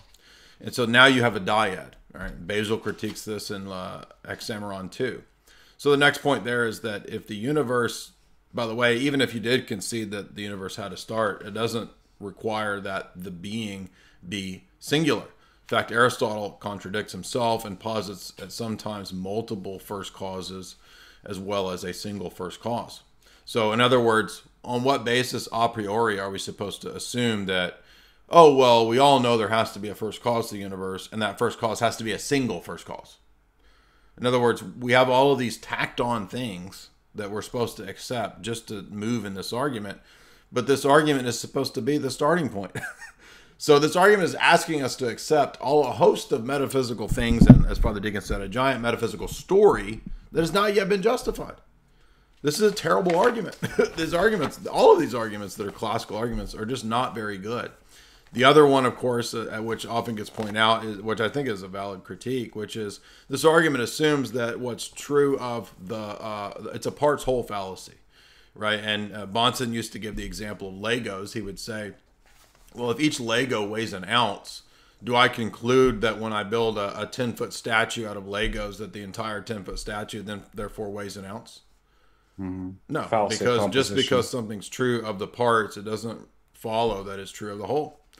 And by the way, it's also non sequitur, because if all events in nature have a first cause, there's no reason to infer from natural experience through causation or through succession or through dependence chain that the first cause is non-natural. In other words, perhaps there's an equally natural first cause. In other words, what does my experience of the natural world do to prove a supernatural first cause? In other words, this is David Hume's great pumpkin argument, right? If I see a bunch of pumpkins in a field, do I conclude from that there was a great supernatural pumpkin that gave rise to all of the pumpkins? No, I just assume that there was a chain of pumpkins. Mm-hmm. Yeah. How do I get to the great pumpkin from the chain of pumpkins? How did my PhD advisor put it? Dr. James O'Shea. Just because every baby has a mother doesn't mean all babies have a mother. One mother. Do you get it? It's the pumpkin. It's the David Hume, Charlie Brown, great pumpkin argument. Exactly. So in other words, these are all just, and you say, well, why are you going to this? Haven't you and Father Deacon critiqued Thomism a million times? Yes, but they have the same epistemology. Don't you understand that this itself, that the fact that the Thomist and the Muslim are doing the exact same moves shows that this is all a waste of time and bankrupt? What good is an apologetic that both a Muslim and a Thomist share, or that a Scientology proponent could use? This is ridiculous. Yeah, why are we letting people just make up stories? Like, you just made that up. I mean, that's really what it comes down to, right? Is that these are all just made up stories. What does St. Paul warn? Vain philosophy built on the traditions of men. Storytelling. Yeah. And by the way, I think people have a hard time accepting that Aristotle could have been wrong, right? In other words, a lot of Thomists, a lot of people who adopt this system. I mean, in your paper, you've got here, the citation comes from Posterior Analytics 71b, Prior Analytics 68b, Physics A, Metaphysics Zeta, Topic Zeta. So you're telling me Aristotle got his empiricist starting point wrong? Who are you to question Aristotle? Who are you? That's literally the move they make. They're like, you can't. Who are you to say Aristotle's wrong? That's what Thomists do. And can I add too that one thing I've noticed from the Muslim analysis here is that the Islamic system is just a patchwork. It's just taking from all these Greek metaphysics. It's like, let me have a little bit of atomism. Let me take a basic bitch Aristotle, and let me combine that with the patchwork of Nestorianism, Judaism, and Christianity that is original first few centuries Islam. So then you get Kalam within a few centuries, which is, again, not an advanced, it's a very crude Hellenic system. Mm-hmm. That's all it is. But Jay, you pointed that out too. When you were bringing that up, Shar had basically said that, well, we reject a lot of Aristotle. I reject a lot of Aristotle. Well, that's not the problem. If you reject certain stuff of Aristotle, it's the stuff that you do the stuff that you do accept and have brought in is problematic. Yeah, it's the epistemology that you accept, and that's what I critiqued multiple times. And nobody was saying that, like, yeah, every single one of your beliefs matches on perfectly to Aristotle, or you've embraced the whole Aristotelian system.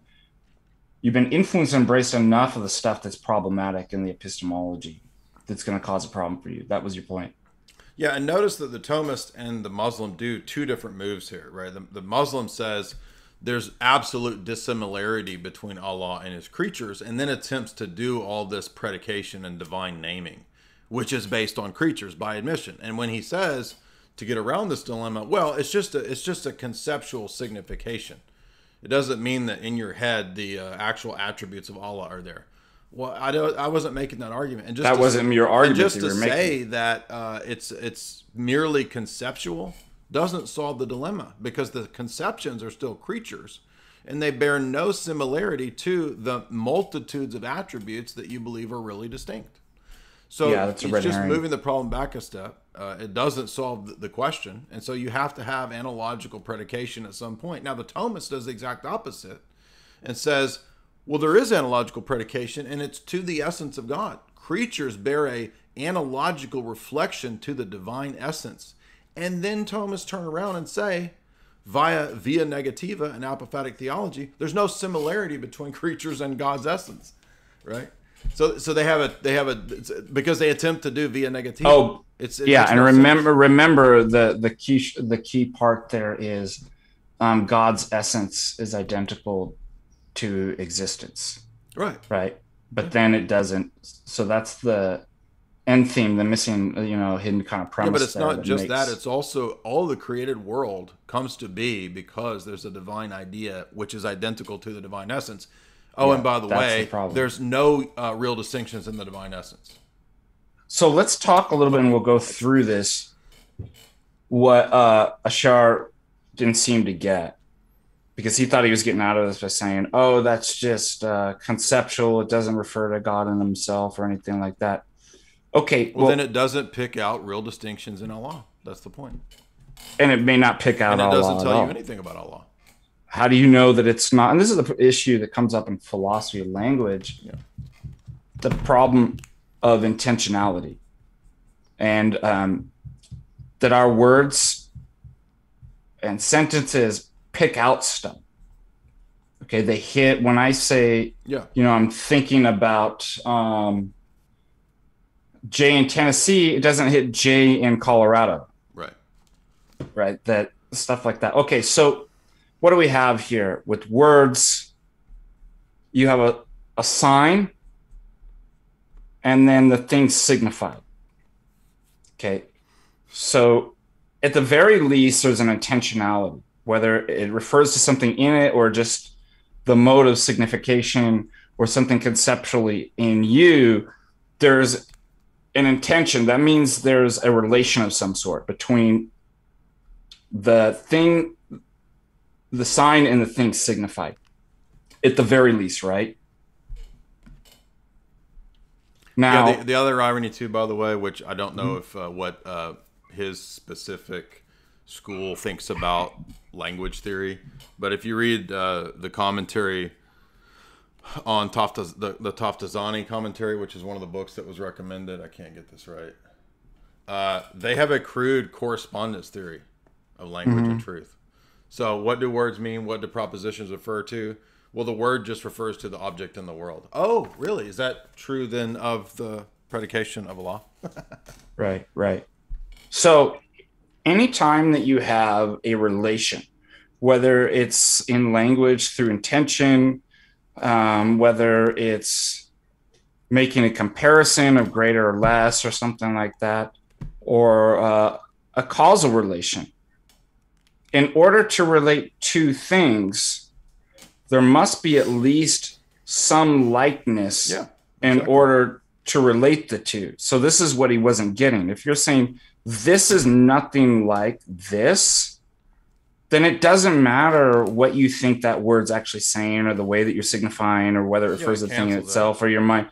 It doesn't, the word never gets to intentionally to pick out the object of intention. So for all you know, it could be hitting my cat. Yeah, and even his or example rock, of or the word Jesus picking out Jesus, right? I mean, that disproves his system. Yeah, so I wish you would have saw that's actually what the critique was. You can't actually, if you say there's nothing like Allah, and then watch will have these words talk about him, but they'll just be conceptual in our mind, it doesn't work. Yeah, okay, then exactly. It tells you nothing about Allah because the concepts in your mind are creatures. And again, let's look at this little graph again to illustrate this. Just simply, it's not rocket science. If we're saying, and his school appears to have a basic correspondence theory of truth, here's Allah, right? And the many things that we say about him. Oh, he's one. He's got these 99 names. He's first. He's last. He has sight. He has hearing, etc. Right? So here's Allah. These are the names, and you could look at them as different ways to predicate about him. But guess what? One, first, last, sight, hearing, speech. Those are all determinants that come from the created order. Now, I'm not saying that they believe that Allah possesses creatures. I know they don't say that, and that's why he just kept restating the position as if I was. But the point is that they make such a stress on apophaticism and the dissimilarity of Allah to creatures that Allah becomes unknowable and unpredicable. You can't even say anything about Allah. In other words, no true propositions tell you anything about Allah. Because in their own system, they believe that all of these words are creaturely things. So it's just a simple, silly flaw in their system. And by the way, Jay, isn't that my... Yeah, I want to stress that one of their important commentaries, which is the Juwani commentary on page 23, brings up this issue. It actually addresses this issue. Do you know how they address this issue? I brought it up in the debate. I'll show you guys on the screen how they address this issue. I'll show you guys. I'll show you. The Juwani commentary on page 23 reads as follows. Should it be asked whether we hold to the doctrine that in existing, and this is just using existing as the example of comparison and analogy, that the exalted Allah the exalted meaning Allah resembles the temporally produced, or do we deny it? We assume that it is a matter not susceptible for discussion. In other words, you can't ask that question. Yeah, exactly. So when we come to a problem in your system, you mandate people can't answer that question because it's obviously a defeater for the system. Well, Calvinism does the same thing, don't they? They use a lot of similar tactics. I'm not, maybe, but I can't think off the top of my head of where they would just literally just say, maybe not. You can't ask that. In other words, that's saying forbidden. Yeah, they're saying you're forbidden to ask the question. Yeah, that's a different. So in other words, in the Islamic schools, when this debate would come up, when this question, if somebody said, hey, wait a minute, how are we saying there's no similarity? And then we try to name Allah. You can't ask that question. If you ask it again, you'll lose your finger. We'll chop your thumbs off. You're not permitted to ask that question. You're not permitted to ask the questions that refute the position. Yeah, can you imagine if I did that, like in my philosophy? I created a philosophy, and if you question me, no, there's a famous hadith. It's the one about the istiwa, like the throne of Allah. Is he like on the throne, over the throne? Like, how do you understand Allah's relation to the throne? There. Yeah, and Imam Malik, he says, I can't remember. Like, there's 4 parts to it. It's like we affirm it, whatever. We don't question it, and it's like the person who questions it is to be put to death. And it's not a joke. I mean, it's just. Yeah, exactly. That's what I was getting at. I mean, in other words, when and I mean, you see the same thing when it comes to the attributes, right? Now we have the essence energy distinction. We don't have a problem with analogical predication. This is not a defeater for our system. And when you ask, well, but wait a minute, so the attributes of Allah are not the essence, but they're not other than the essence. Okay, what does that mean? Okay, that's just talking around the question, right? It's a way for them to have a sophistry, a casuistry, very similar to what Thomas did, where they just kind of invent a thing on the spot. Oh, well, the attributes are not the essence. but they're not other than the essence. Meanwhile, all throughout these commentaries, they operate on really strict either or exclusionary principles in epistemology. That's an excellent point. All through here, they say either ors. In fact, they even say there's a relation of opposition between Allah and the created order. Allah is the opposite of creatures. Hence why you heard him say the quasi-gnostic things, that God can't have anything to do with the world. He can't be in the world. It would defile him. If he was in the world, he would be tainted by poop and pee. Yeah, I'm not joking. That's what he said. That was Manichaeanism. But they also say, they won't say that he's not in the world, but they also say he's not in the world. Like, well, yeah, and so that's to get around the questions of, well, now wait a minute. It says that Allah spoke to so and so. It's just a silly. This whole system is ridiculous. It's crude and it's ridiculous. And when you bring up, these kind of advanced level, the whole level of philosophical response that he's doing is literally something frozen in the 11th, 12th century by guys who crudely just cribbed from Aristotle. And there's a really important argument, though, to be made about the cribbing of Aristotle when it comes to perfection and God, Allah, not having any accidents and not have any contingency, not having any notion of what could be applicable to creatures. Now, Akai, maybe you could help me here, because what I was looking for was him to affirm that God is pure act. Because in Aristotelian philosophy, when Aristotle says those things about God or the first cause, that's what leads them to say God is pure act, right? Mm-hmm. Because creatures have potency. They have the ability to do different things, or to change, or to move from one state to another state, to be non-existent and then come into existence, to fulfill their purpose. None of that is appropriate to God, because God is the opposite of creatures, and thus he can't have any of those categories. So Aristotle reasons God must be pure act, thus excluding any potentiality. So to be pure act in Aristotle requires God to eternally act. What does it mean to eternally act? Well, in Aristotle's system, it means that he must eternally actualize. He must be eternally doing something. What is he eternally doing? He's eternally causing to be the opposite of him, which is the world, right? Mm-hmm. Now, I know they don't believe the world is eternally caused, right?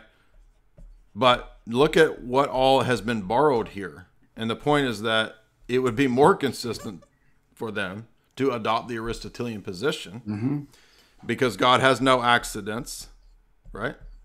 God is supremely perfect. And remember, perfection is defined by opposite of creatures. So creatures are changeable. Allah is eternally changeless. Remember what my argument was? That because it's the same for the Thomists too. God is eternally acting, but that's not contingent upon creation, I want to say. Right. So wait, so he's eternally acting, he's eternally creator, and sometimes that act results mysteriously in creating a universe, and sometimes it doesn't. Yeah, exactly. I mean, I just want to get that straight. This is the defeater for all the Thomist positions. Yeah. So what makes it that sometimes it creates a universe and sometimes it doesn't? Well, it's no distinction within God, obviously. So it must be a distinction outside of God. But what's outside of God? Nothing. There was nothing. So you literally have a no reason. This is what it boils down to. This is all silly. There's no reason. You have a no reason for why God's act that doesn't change, that's always willing and creating. Sometimes it ends up producing a universe and creation. Sometimes it doesn't. Just the way it is. Oh, you can't ask that question. Yeah, and this is all based on reducing God to these categories. So let's look at this. Okay. Why should their system conclude that God is pure act? Well, because they say that Allah is all perfections, and thus he's unchanging. He's not contingent. He doesn't have any necessity in the sense of relying on any creatures. He is necessary within himself. He's a necessary being. He possesses no accidents or change or potentia. Now, wait a minute. No potentia is the position that God is pure act. They mean the same thing. To say God is pure act is to say God possesses no active or passive potencies. So does that mean that there's an eternal potentia? Because if God eternally had the power to create but didn't decide to, that's potentia. But remember, he says, no, God eternally willed to create, and then it came to be. So he wants his cake and to eat it too, because he believes that God freely wills to create, even though that's from all eternity, right? So in other words, he's saying God has the power to create, but doesn't necessarily have to do it, but he wills to. Oh, but that's potentia. That's admitting dunamis in God that is distinct from actuality. So now we have the problem of he basically is committing himself to a position of God as pure act, but God as pure act commits one to the position that God is eternally creating, because the world is the opposite of the eternal actualizer. So they want their cake and to eat it too. And you can, I think, box them into this position because they don't have the essence-energy distinction. The essence-energy distinction is what allows us to say that, yes, there is potentia. God does have potentia, because I'm not committed to the Aristotelian assumption about perfection. Purus, yeah. The only reason the Thomists and these people say that God can't have potentia is a metaphysical presupposition that potentia requires there be some notion of degradation or lack of perfection. What is the basis to believe that God having the ability to create or not to create makes him imperfect? And when you ask the Thomists this, they're like, oh, well, he does, but it's just the effect. And you notice that Asrar did the exact same thing that Thomists do. They equate the act with the created effect. I asked him, what is the action of God to create? He said, is merely the effects. No, you can't identify act with effect, because actions in Allah, right, are multiple. They're really distinct, supposedly, but real distinctions should entail potentiality. They should entail changeability, right? Because God didn't have to create. Well, the Thomists makes a similar claim too. Yeah. By the way, I forgot to add that point. It's an argument that I make. When you do that kind of natural theology and denial of the energies, and as we pointed out, the problem that those paradigms cannot actually provide a coherent account of an allegea entis, such as the words that even hit intentionally the object of their attention, i.e. God. That's why I actually say, what do you end up doing? You end up creating a phantasm, a concept in your mind. So the thing that you're actually pointing out is not God. It's your own mind. Yep. It's a concept that, so you're not worshiping God. You're actually worshiping your own thoughts. You never actually, that's the consequences of natural theology and denying the energies, is that you end up, worshiping your own thoughts rather than the God. It's not like, oh, I just got some attributes wrong, or I was just kind of off. It's like, you're not even hitting it. It's still inside your head. So let's look at this. God is eternal act, and this is the argument Dr. Bradshaw makes, right? Mm-hmm. Oh, so wait a minute. He's an eternal act, but that one eternal act sometimes produces a creation, and sometimes it doesn't? So you're going to tell me that God is eternal act, but at the same time, he willed to create at a certain point in time when previously there was no creation. So unless you want to give up ex nihilo creation, right, which is, by the way, what Phaser does in his apologetic book, he says, all right, I'm just going to give up the notion of creation ex nihilo. Oh, okay, well, that's Freemasonry. That's Aristotle. That's not Christianity. How does one eternal act sometimes create and sometimes not? That's a defeater, isn't it?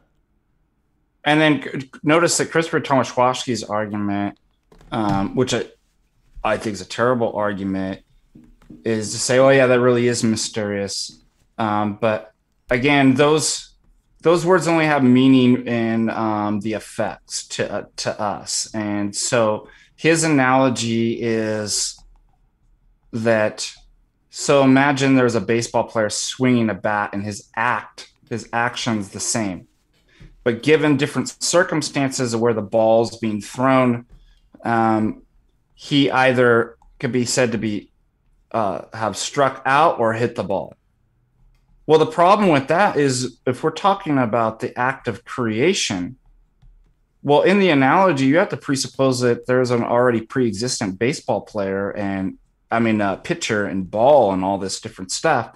But the very question is about what causes the universe to actually come into existence. It's the act, it's the baseball player. So, and sometimes, so that act doesn't change. So sometimes it creates a universe and sometimes it doesn't. Yeah, right. I'm sorry, exactly. Like that was the presupposing. That's what I was asking him. That would require change in Allah.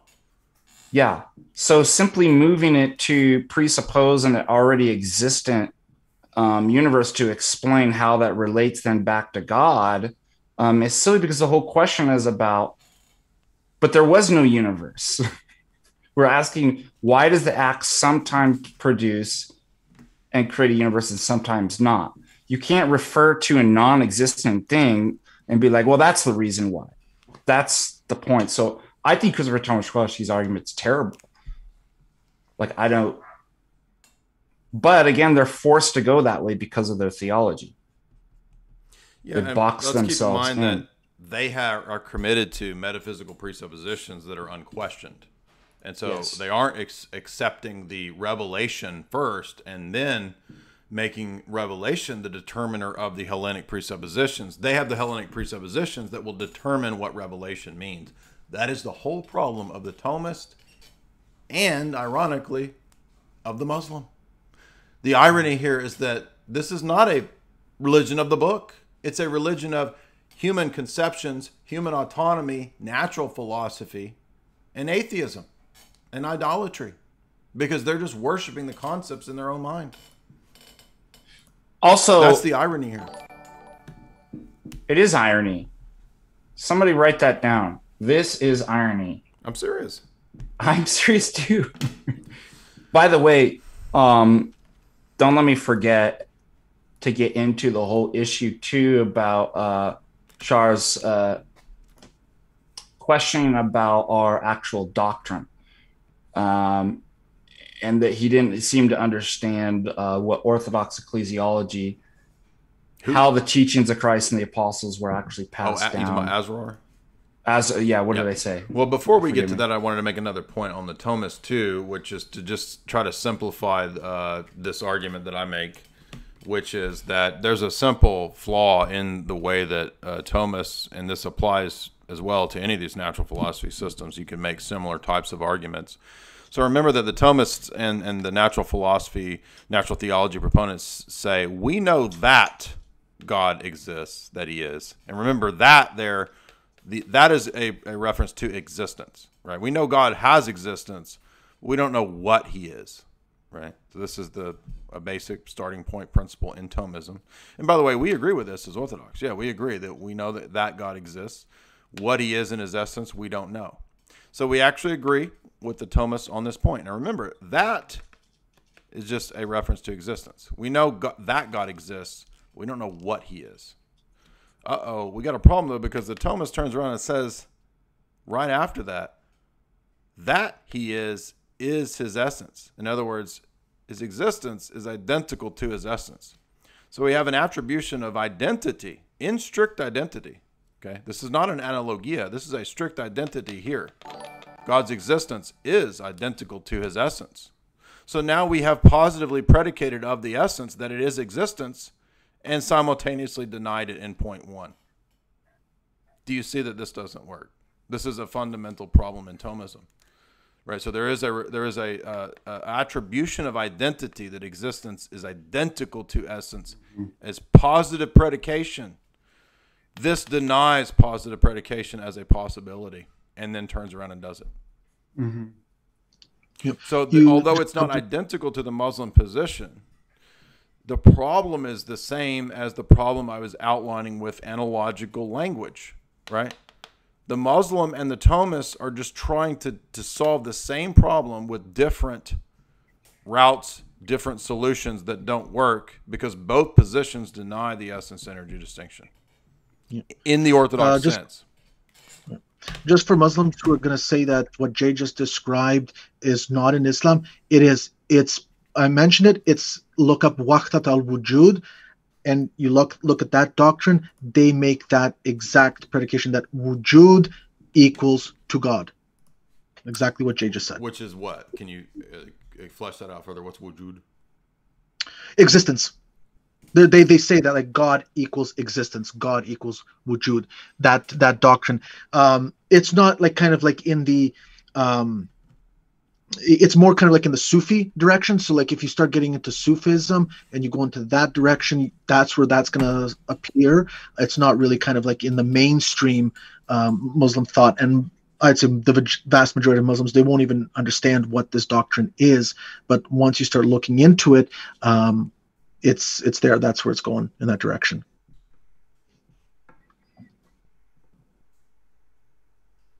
And you could translate this into a more formal statement too. I'm trying to think of how you could write that out. A is not B, and then A is B. I mean, really, it's just boils down to something that simple. We know that he is, not what he is, but that he is, we know. We know his existence is his essence, but we don't know what his existence is.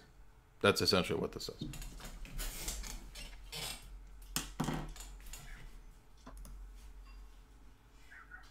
Hello?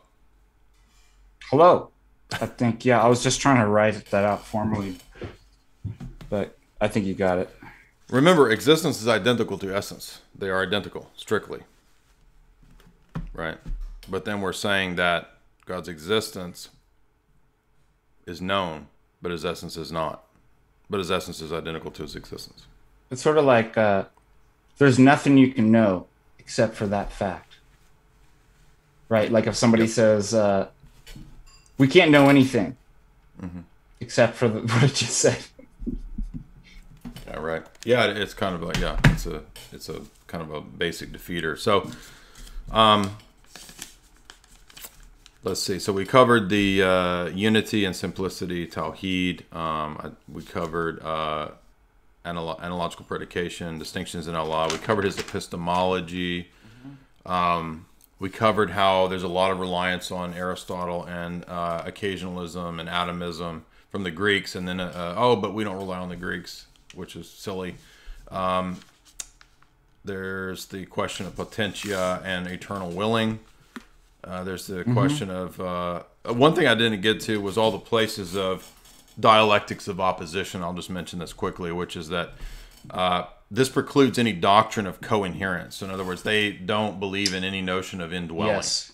So there's no notion of God dwelling in the world or being present in the world or anything like that. And the argument is that it is the doctrine of the Christians that there's such a thing as indwelling or coherence.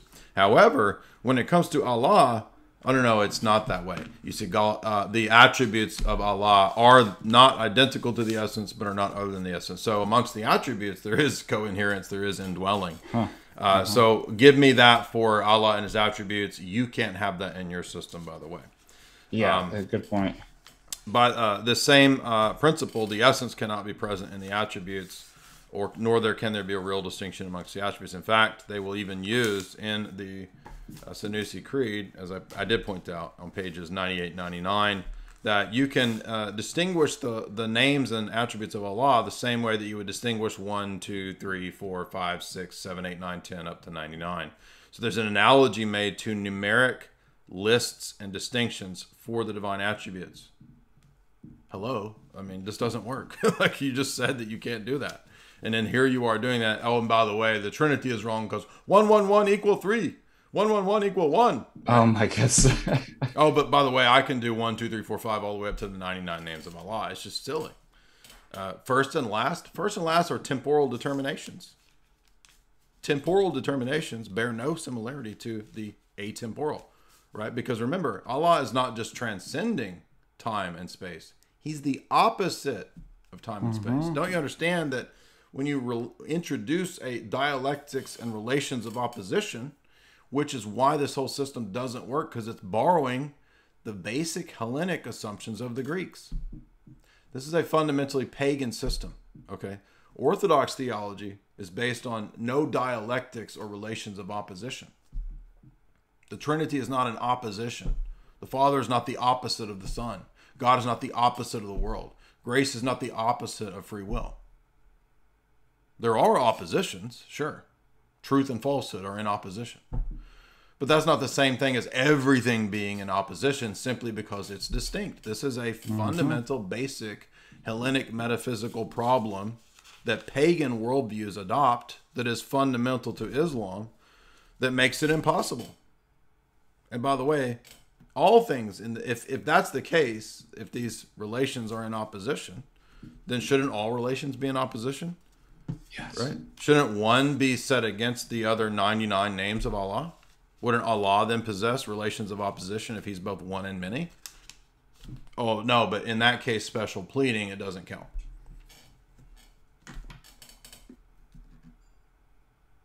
And by the way, when we actually do make one more ahead. important point that I did stress multiple times, when they speak of Allah's eternal speech, there's an eternal Quran, the eternal speech of Allah, which is established in his essence, by the way. In time, this speech is reflected in time and has parts. I mean, this is so obviously not nonsense. The eternal, timeless doesn't have parts. And then they're turning around and saying, well, when Allah's eternal speech comes into time, it has parts. There's a parts-whole relationship. This is on page 96 to 98 of the commentary on the Sanusi Creed. Go ahead. And when we do make distinctions, they're not simply to get out. We actually explain how that's actually possible and what those distinctions mean. It's not an ad hoc rescue. That's something that I was thinking about when you were mentioning. Oh, right, but we're not foundationalists either, so it's not incumbent upon us to give a sense data account of everything that we posit. Their system they've put a huge amount of weight on them on their shoulders when they start their system with sense data. If there's nothing in the intellect that's not first in the senses, then you can't ever know. God is never in the intellect because God's never in the senses, right? Mm-hmm.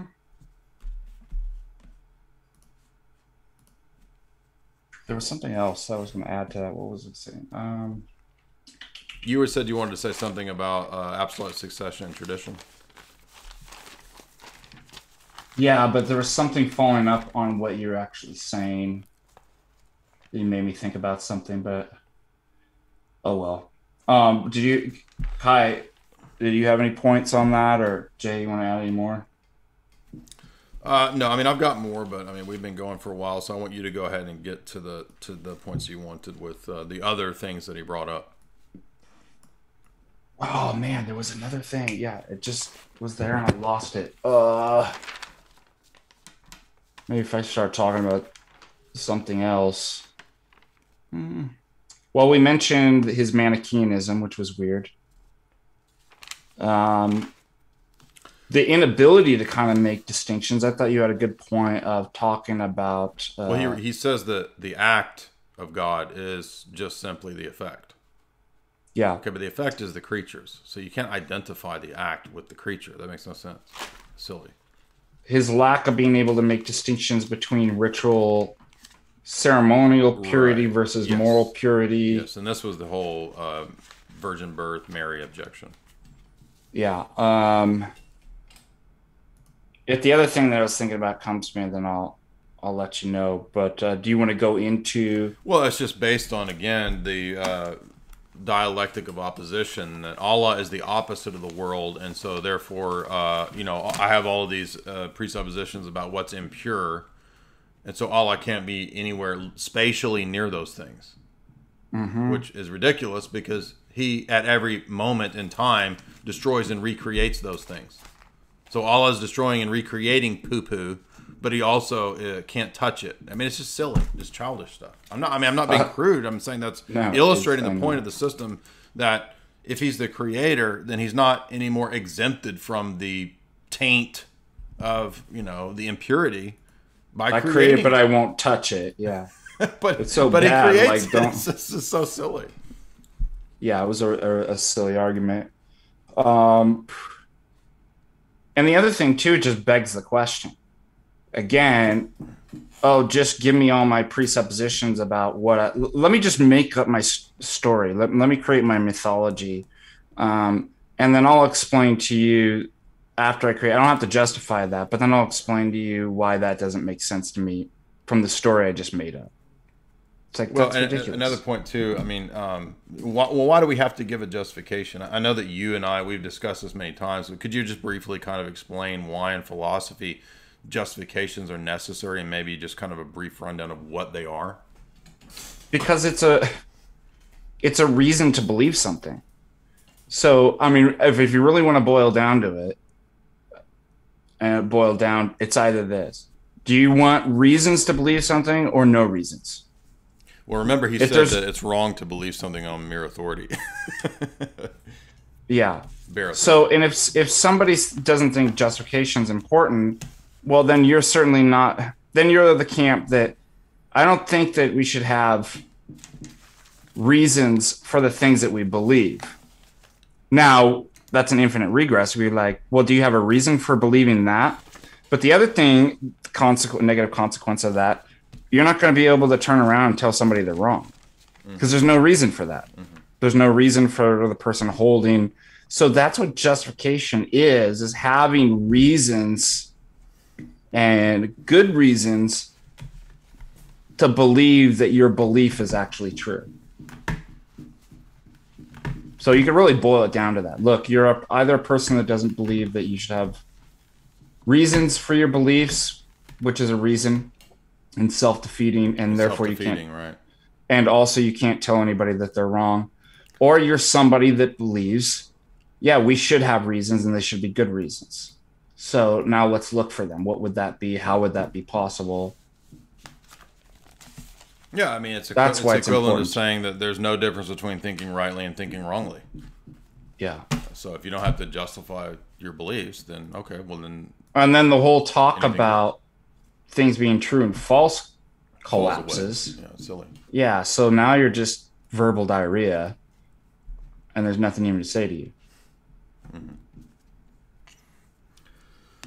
So now, what did you want to say about something to do with apostolic succession and the tradition of the church? I never got the argument he was making there. Okay, but before I get that, I wanted to. I remembered the point now. You have to go to the restroom real quick, so go ahead and take over, Father Deacon. Yeah, Kai, are you there? Am I talking to myself? Hello? You know, I'm here. Hello? Hello? So, Kai, what do you think about this? And I'm going to try this this particular tactic. Generally, I use this in debate. And when I coach people in debate, we'll tell them, have the other person, your opponent, repeat back, what do you think my argument is what do you think it is that I believe? Also, what's helpful is to repeat back their argument. So is this actually what you're saying? There's a rhetorical device in that. So with that in mind, I would like to see how, if you asked Muslims that could you tell me, what do you think the Orthodox distinction, how do you think the Orthodox explain the difference between nature and person?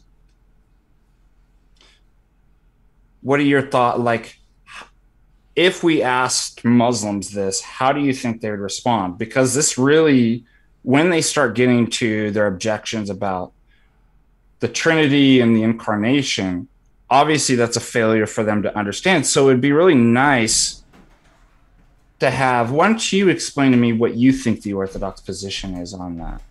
And if they say they don't know, or they get it wrong, be like, well, wait a minute. How is it that you're making a critique of a position that you actually don't know? I mean, I thought to make a critique of a position, you have to know what the position is, but you don't know what the position is. What do you think about that as a rhetorical device and debate?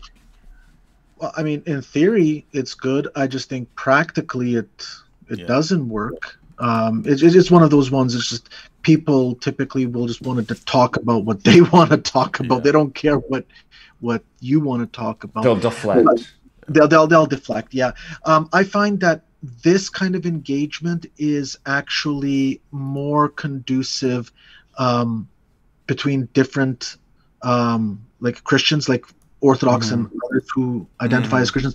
They are genuinely trying to understand our position a lot of the times. Not all the times, but a lot of the times. And they're receptive because they want to understand, how do we describe hypostasis, prosopon, the essence, like where are we differing in these things, like so that they can understand what the nomenclature is.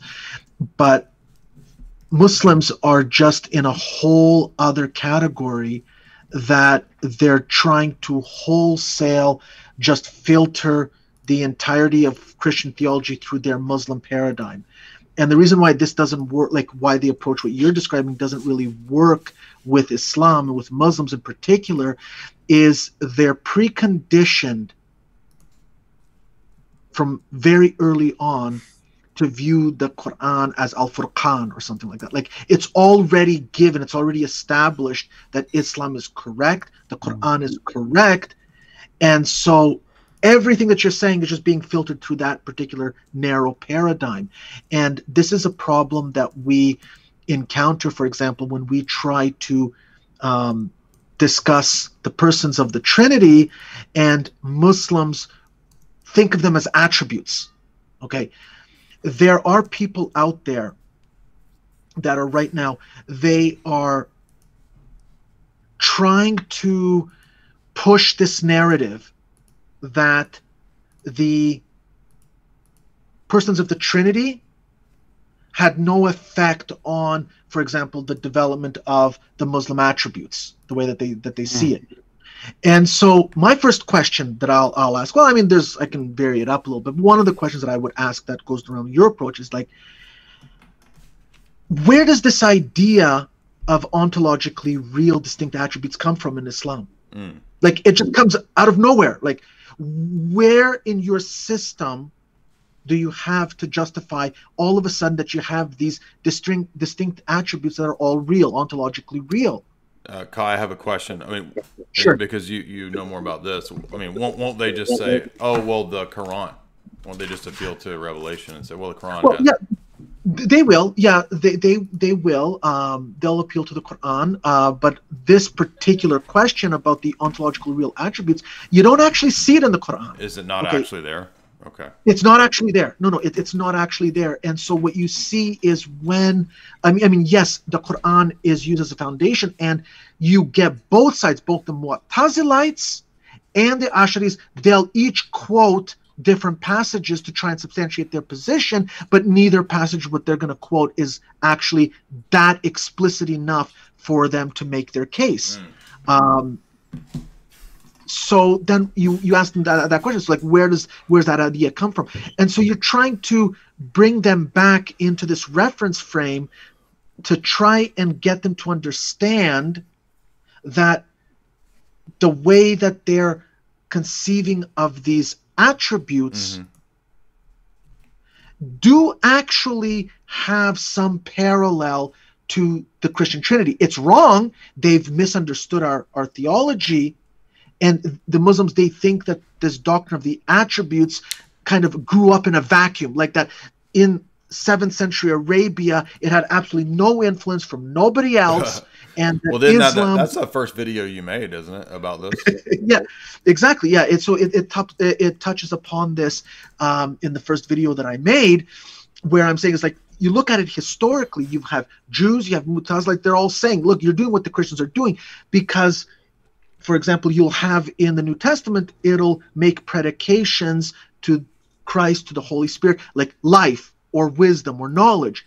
And so they appropriate that term and they just see that that's an attribute. But they lose that whole baggage of what a hypostasis is, what a person is, what is all of that implication. And so when you start kind of peeling away the onion, you can start getting them to see how the attributes, they aren't what the persons of the Trinity are, but how they have their roots in it, and where the Muslims have historically deviated from it. And I'm not going to name this individual, but when I talk about it, people are going to know who I'm talking about.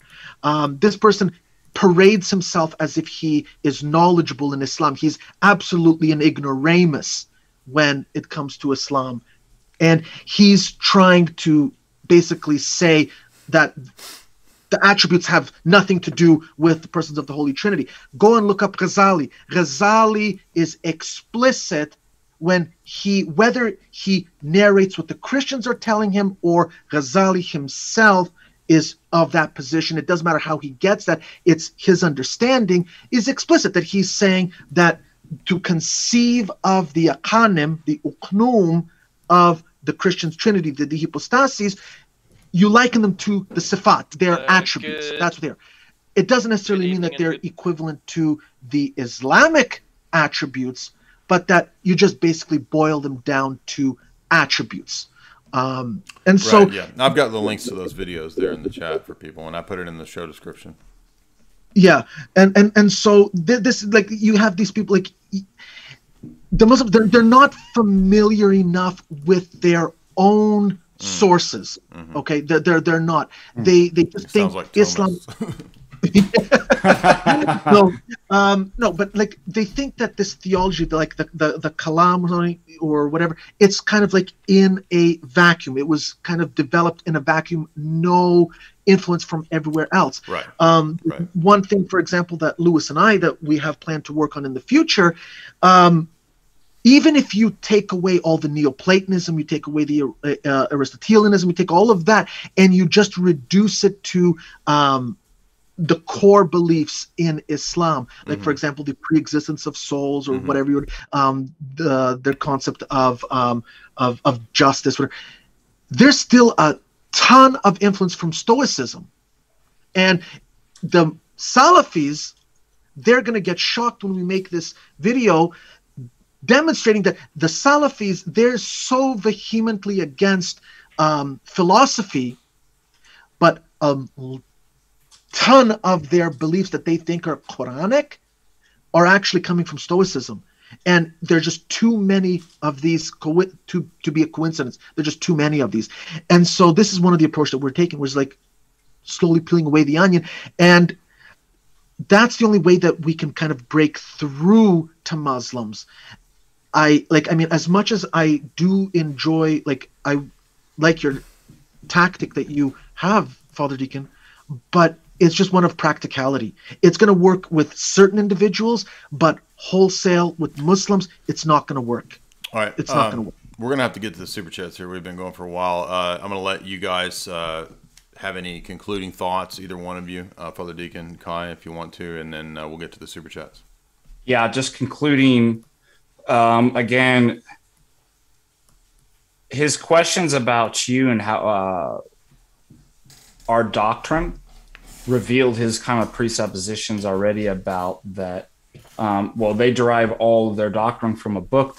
We don't derive our theology and doctrine from the Bible, right? We received the apostolic deposit of faith before the writings. The writings are a testament and are part of that, right? But we don't have to. And the way, how do we know that is, again, to go back to how that was transmitted, who was sent, the authority, how that was, and there's extra corroboration of that too in history and by, Polycarp and other early writers, right. Ignatius and stuff like that, about like, this is how the teaching, the apostolic deposit of faith, of which scripture testifies is only a small part, is passed down and actually preserved. And so through the oral teaching and through the structure and episcopacy and the authority, the monarchical authority given by God to the apostles to the bishops, obviously that's something that he doesn't know. And without something like that, I mean, I was just thinking about this, there'd be no way to actually say that the text itself wasn't corrupted, which is what they always accuse us of, right? Like, oh, your text is corrupted. but we don't rely on the text is a necessary and sufficient condition. I mean, that's also a very later Muslim argument. I mean, this is not an argument made in the first several centuries of Islam. In fact, the Quran says that the Bible is not corrupt. So that's just an apologetic thing that they adopt down the road. And it's interesting because, by the way, I mean, wouldn't that be in the Quran if the purpose of Allah sending a prophet like Muhammad was to correct the mistakes that have been there? Why does it say and speak as if the Torah, the prophets, and the gospel are from Allah? I mean, there's nothing there in the first few centuries about the text being corrupted. It's a much later argument that they steal. Yep. Isn't that right, Kai? It is. No, absolutely. Absolutely it is. You just have internal evidence from the Quran itself. Like, for example, it says, and I talked about this in my video with regards to Saint Athanasius. I bring up the point. It's like the Quran tells you, go to the people of the gospel, go to the people of the Injil, Ahlul Injil. That's presupposing that they exist. If the gospel was corrupted, and if they didn't have the gospel, then you're not going to the Ahlul Injil. You're not going to the people of the gospel. The first 10 surahs are all just citing for the most part. There's a couple things that are off, but it's acting and citing the Bible as if it's correct. Exactly. Yeah, exactly. It's like, go to those who have the scriptures. I mean, why would you go to someone if they have corrupted scriptures? Great point. What the verses are getting at is, it's not that the scriptures are corrupted. It's getting at people who are taking scriptures and twisting the meanings for their own personal gain. So how do you twist the meaning? You just give a false tafsir, for example, a false commentary. You read into the commentary. So what would be an example? Like, let's say the Shia, they will read exactly the same Quran as the Sunnis, but certain words, they're going to interpret it differently. Like, they'll say, and obey the ones who are in authority among you. The Sunnis, they're going to refer that as the scholars. The Shia, they're going to say, no, those are referring to the imams. Okay, so this is what it means to twist the meaning or the message of Scripture. People who are taking these words and twisting the meanings of it.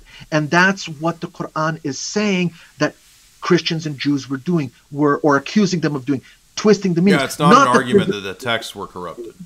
Exactly. It's purely not an argument that the texts were corrupted. Absolutely. That comes later on. Much later, right. Much later, yeah. Well said. Yeah. All right, so we're ready to get to Super Chats. Flying Cycle sends a circle $10. Can you recommend History of the Church? I started Philip Schaff's, and I wanted to know if there's a good source to continue as an Orthodox inquirer. Yeah, the Yaroslav Pelikan's 5-volume. Yeah, I was just going to say that. I'm looking at it right now.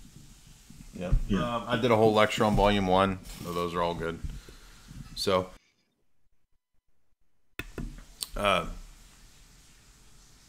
Tony, $5. Excellent debate. Thank you, Tony. Orthodoxy Chloroquine, $25. Thank you for breaking this down in the review. Jay, the debate with Asrar was fantastic. I couldn't help but notice that his responses were strikingly similar to those of all the papal lawyers and the Tradcat Thomists. Exactly. And that's a perfect parallel that everyone should note. This was quite comical, actually. It was comical, as is both Islam and Thomism.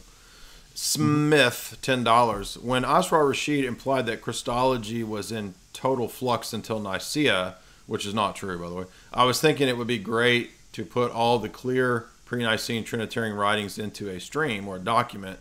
Well, yeah, but you can easily pull this up. Like in 5 minutes, you can find, the pre-Nicene Church Fathers teaching all the same things we teach: the deity of Christ, 3 persons with full divinity, etc. But yeah, somebody we could do a stream on that. That's a great idea. Tactical LARP, $3.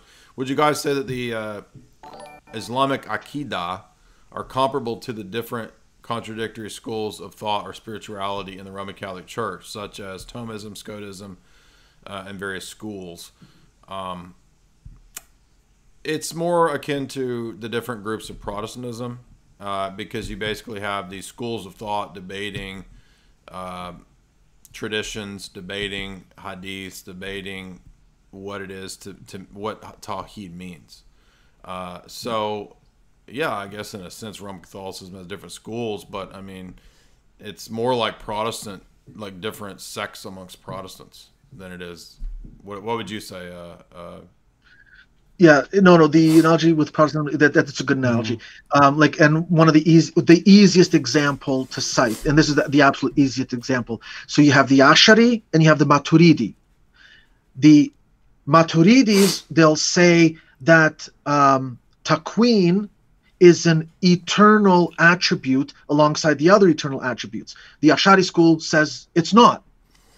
Well, I mean, it can't be both. It's either going to be one or the other. By the way, isn't Islam true because we all believe one thing, right? They act as if they don't have debates. I mean, it's so silly. Exactly.